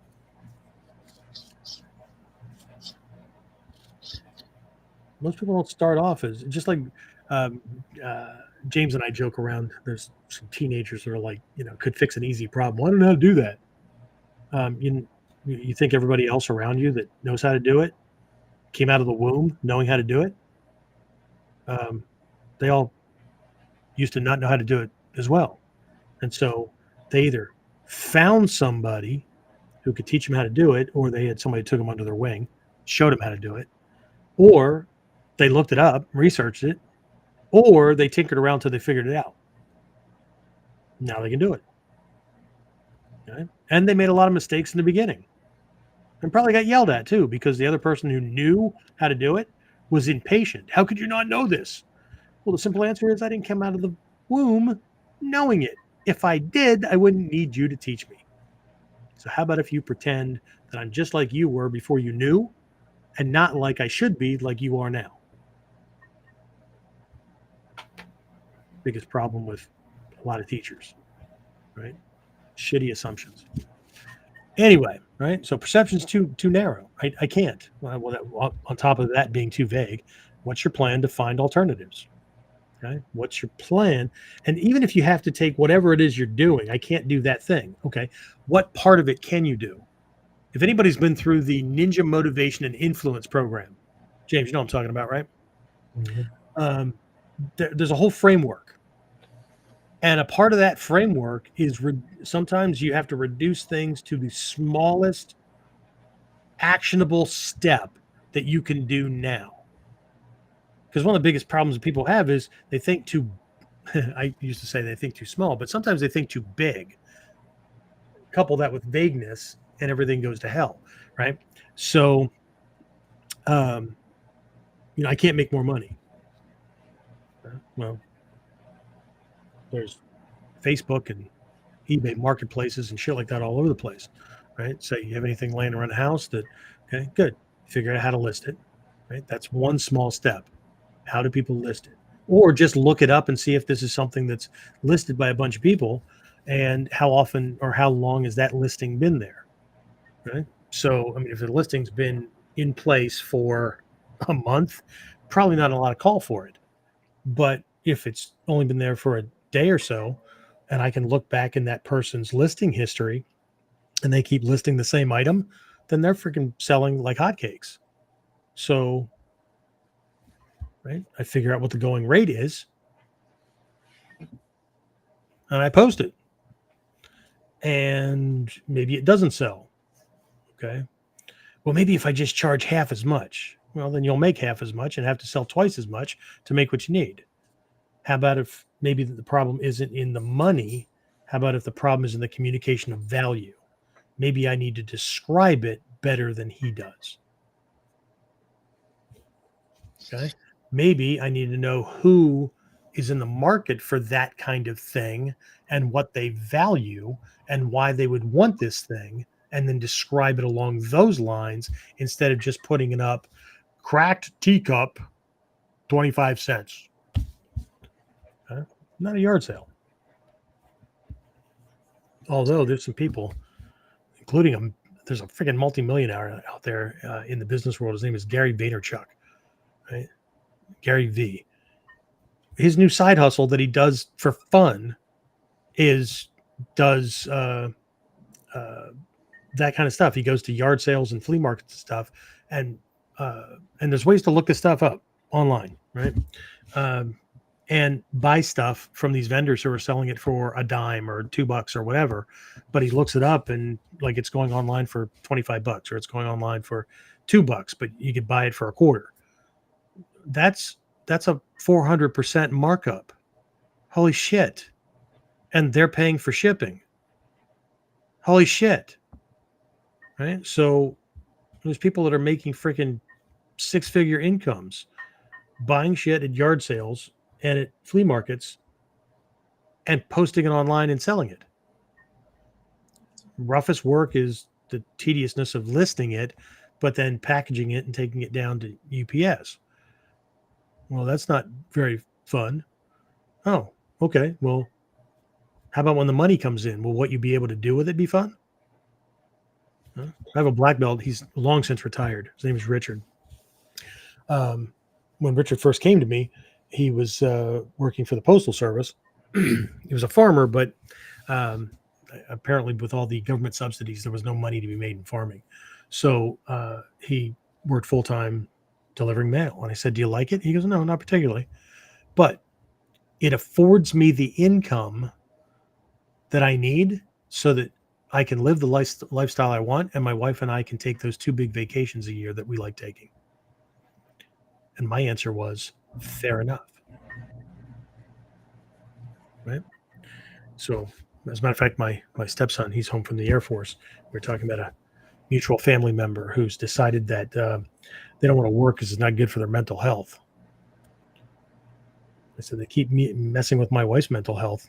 It's not going to be good for their health all the way around. However, right, who wants to work 8 hours or 8 hours a day, 40 hours a week or whatever?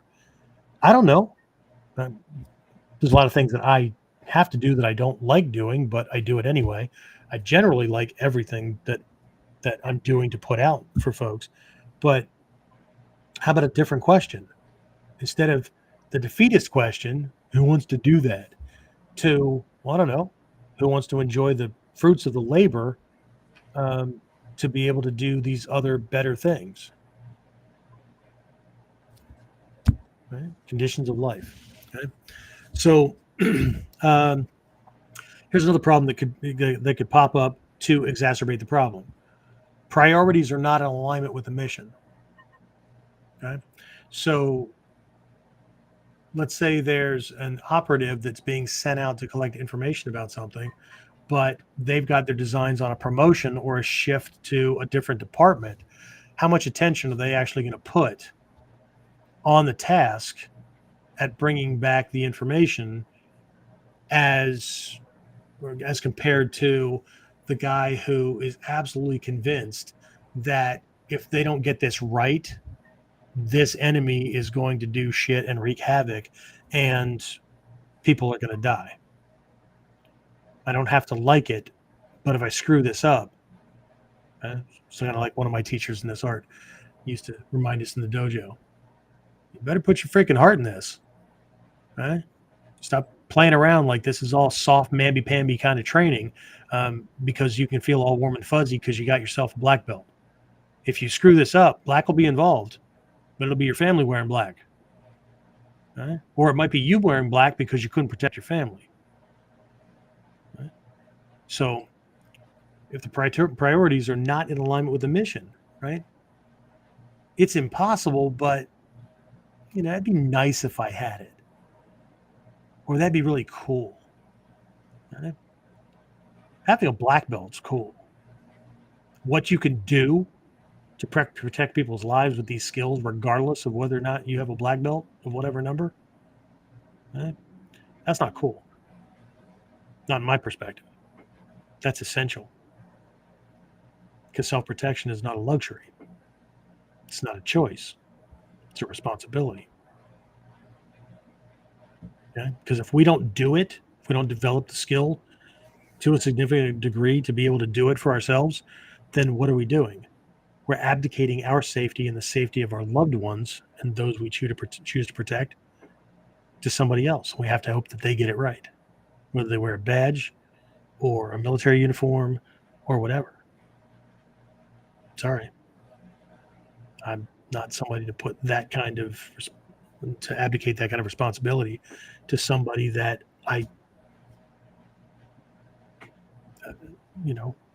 they're going to love and care about me or my family as much as I do. Sorry. Right. So, again, I don't have time, money, resources, whatever. The question is always the same. It's slightly modified based on the problem, but what's your plan to change these to get what you need? I already said there's 3 ways to change a negative situation, right?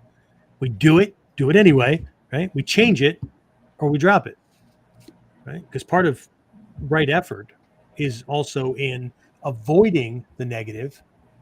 Stop doing shit that we know that we suffer for if we got caught. How about if I just not engage in that so that I don't have that worry, right? A lot of people don't like me because they don't like what I say. Well, they may not like what I say, but they can trust that I'm saying what I believe to be true or what I know to be true. Okay. What that means is I didn't lie to them. Okay. That way I don't have to figure out who I told what to. Right? But, right? So every one of these things, right? Money, resources, time, those kind of things, these are not a plan. Right? Every one of these things is not only not a plan, right? It requires a plan, but a mission, right? Because they're needed to be able to do the next step. Right? When people think about going to a seminar, they think, what? Well, I can't register for it. I can't drive to it or whatever. But all those things are down the line. I have to have time, money, resources, negotiation or agreements with those who would be affected while I'm gone or while I'm doing this thing before I can even book the reservation or book the weekend. Right? I mean, just okay. And for a lot of people, it's not even there. Right? For a lot of people, it's I have to get my own head on straight. A lot of people are so conflict averse. They're afraid of somebody saying no. They're afraid of, I love adults who are like, this person won't let me. I understand having an agreement. Like my wife and I, we talk about calendars and all this kind of stuff. And we're always, okay. So, and if we jointly book something, right? Okay, great. Okay. We block out that on our respective calendars and stuff like that. But, here's an example. I don't ask my wife for permission to go do something or to schedule a seminar or whatever. Now, I'm also not a dick. I don't just schedule it and go, oh, by the way, right? James knows, right? He's been on planning for this, right? What do? Contact her, text, email if it's during work time or whatever, and I don't want to risk a call, interrupt a meeting or whatever, or I'll talk to her later or whatever. And what I will say is, what are we doing on this given weekend? What are we doing at this time? Okay. I need to plan a seminar. I need to plan this thing. I need to schedule a black belt test, whatever. Okay. Is this a good weekend, or do we have something booked that I forgot to put on my calendar? Okay. What I don't do is go, honey, can I? Because that speaks more about me, my perspective or perceptions of her, and the type of relationship we have than it does about whether or not I can do that thing. James, you have a similar relationship. It's the same, right? It's it's coordination, because ultimately you're two individuals who have bonded yourself together, but it's not like you didn't climb, one person didn't climb into the other person's body. It's wet and goopy in there. I'm not doing that. Anyway, so the Mission Impossible things, right? They always work out, right? Now things don't always work out. However, if you notice the longer movies, even the shorter TV shows, there were always glitches. There were always things that went awry. And then what happens? They figure out how to do a workaround. They on the fly, right? Because we have a deadline on the art that I did, right? I know everybody's attracted to the sunglasses I stuck on my face, but there's a time bomb. There's like sticks of dynamite or something like that with a digital counter on it up over my, what is that? My right ear, whatever. There's always a deadline. Okay. My grandfather, a Jewish grandfather, he reminded me of that because I think he spent enough time during my life, me telling him things I was going to do and him checking in with me to see if it was done or where I was in the process or whatever. And I was like everybody else. Okay. Didn't even start yet. As a matter of fact, looking back on it, part of the shame and embarrassment is I was saying these things because I wanted to be seen in a different light. I didn't actually want to be different. So at a certain point in my life, the questions went from where are you in the process? Is it done yet? To will it be done before I'm dead? I'd like to see you accomplish something.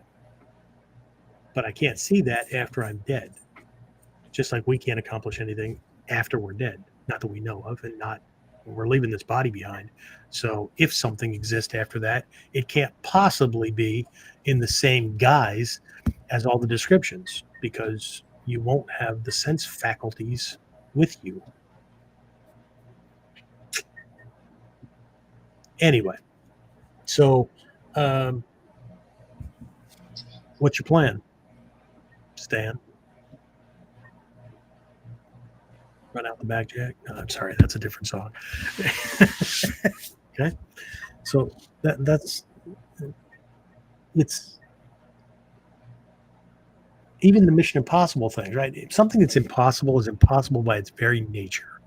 You can't do it. Okay, defying the laws of gravity while on planet Earth, unless something cataclysmic happens, in which case it's not going to matter for very long that you are now defying the laws of gravity, right? Gravity works.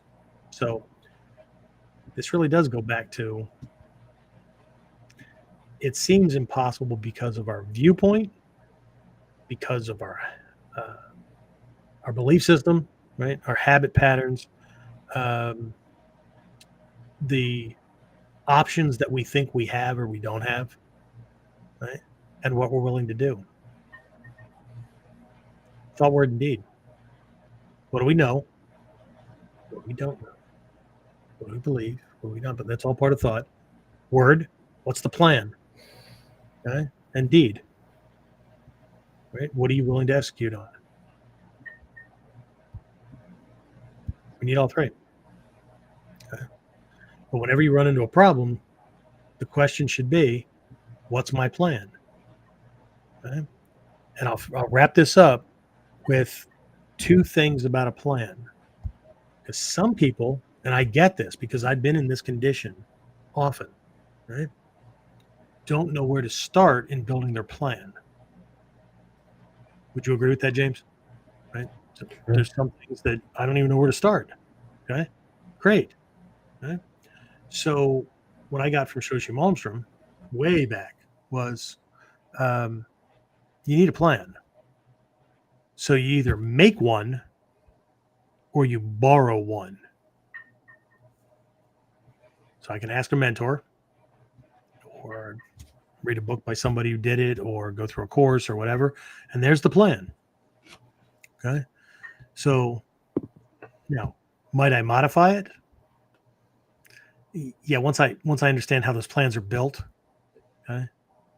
But if I'm going through and I don't like certain steps, but they're crucial to, like this person said, this is how I did it. These are the steps, right? Nothing in here is fluff, right? I tried doing it without this one, didn't work, right? So here's this 20-step plan or this 9-step plan or whatever, and I don't like step 7 and step 19, so I'm just not going to do those. I can't blame the guy who gave me the plan that the plan doesn't work, because apparently it does. Him and everybody else that's using the plan, it's working for them. So again, that's kind of weird with that thing back when I did the Noble Eightfold Path, right? So if you don't believe this stuff is true, then, you believe that you're the only one that's right.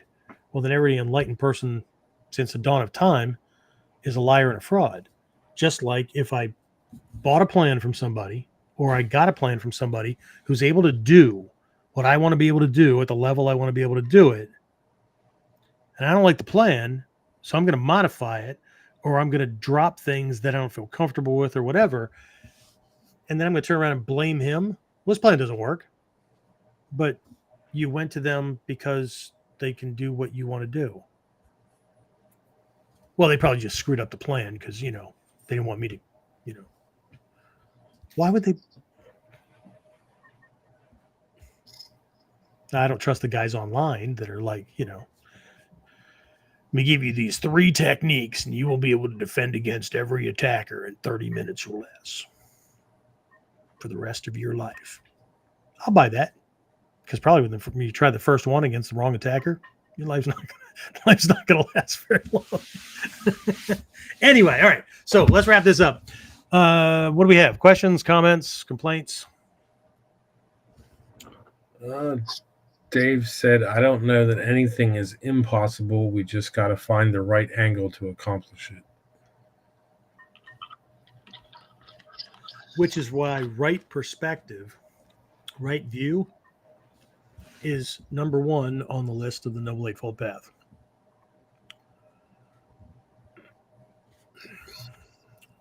We have to, in his book, what is it called?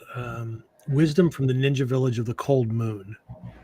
Something Stephen Hayes wrote a long time ago.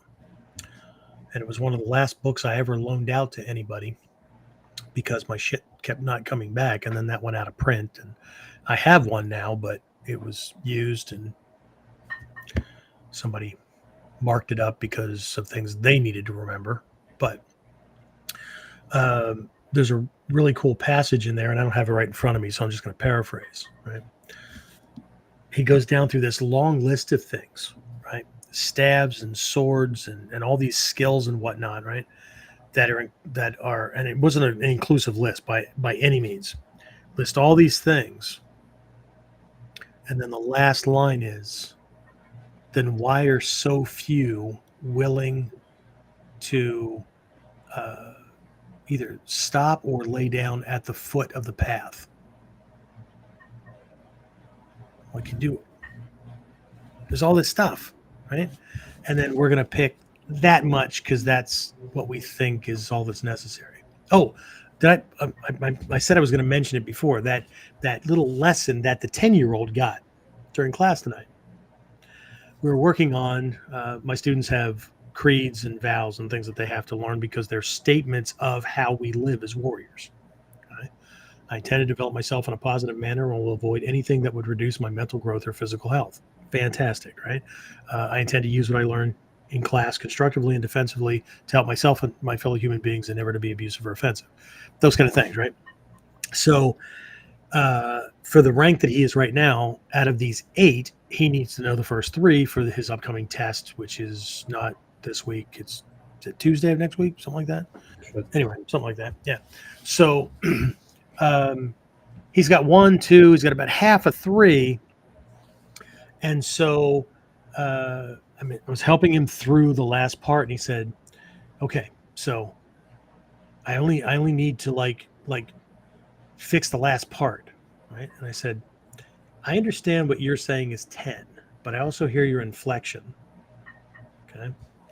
Which is, I only need to work this much, okay? So I know you're 10, but I had adults on the Zoom class. And I said, I just need you to know how much of a problem I have. Now, I'm not going to describe it, but I just need you to know that I have this huge problem with anybody who comes to me and wants to know what the minimum requirements of something are. I don't know. Ask the bad guy. Right? Minimum requirements for what? Minimum requirements for getting the new colored belt? Minimum requirements for surviving, right, a deadly onslaught? Minimum requirements for rescuing your wife, significant other, child, or whatever from the grips of some douchebag? I don't know. I don't know what the problem is. But there's a lot of people that seem to want to know what the minimum requirements are. Not ninja mentality. So let's go back to those changing things. Well, this is how we'll wrap it up. We either drop that as a statement or desire. We change it so that it is, and by changing it, I mean, it doesn't matter what the minimum is, we establish our minimum.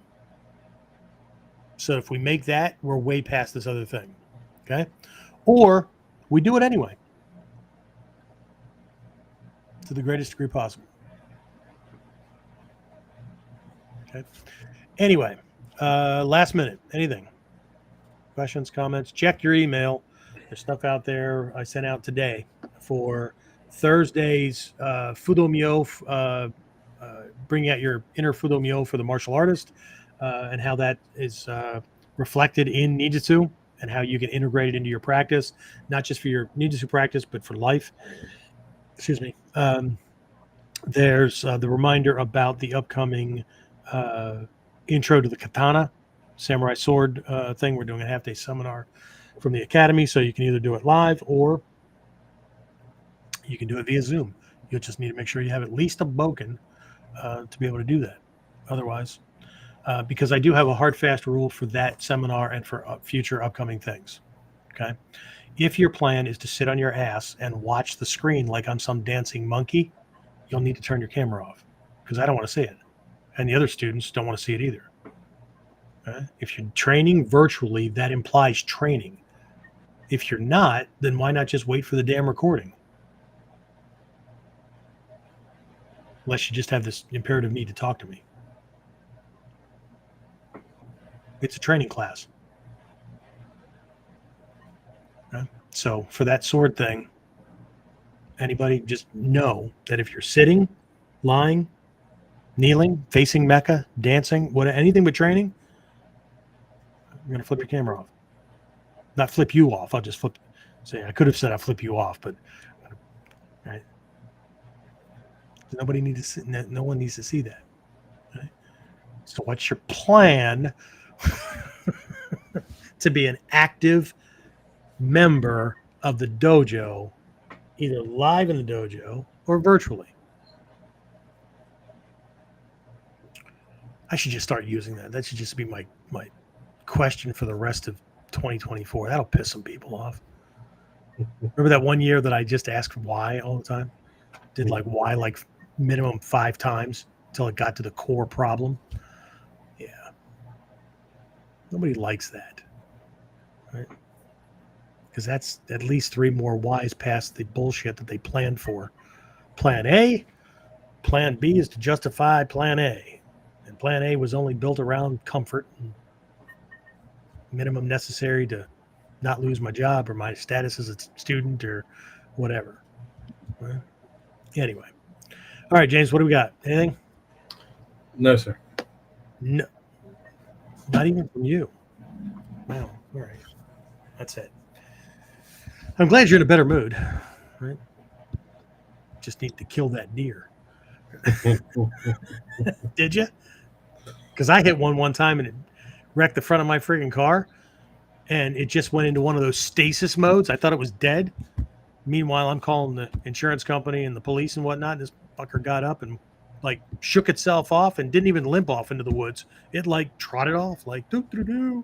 No blood, no nothing. Because apparently they go into shock and just slid down the road. And, yeah, my car didn't look like we had just touched.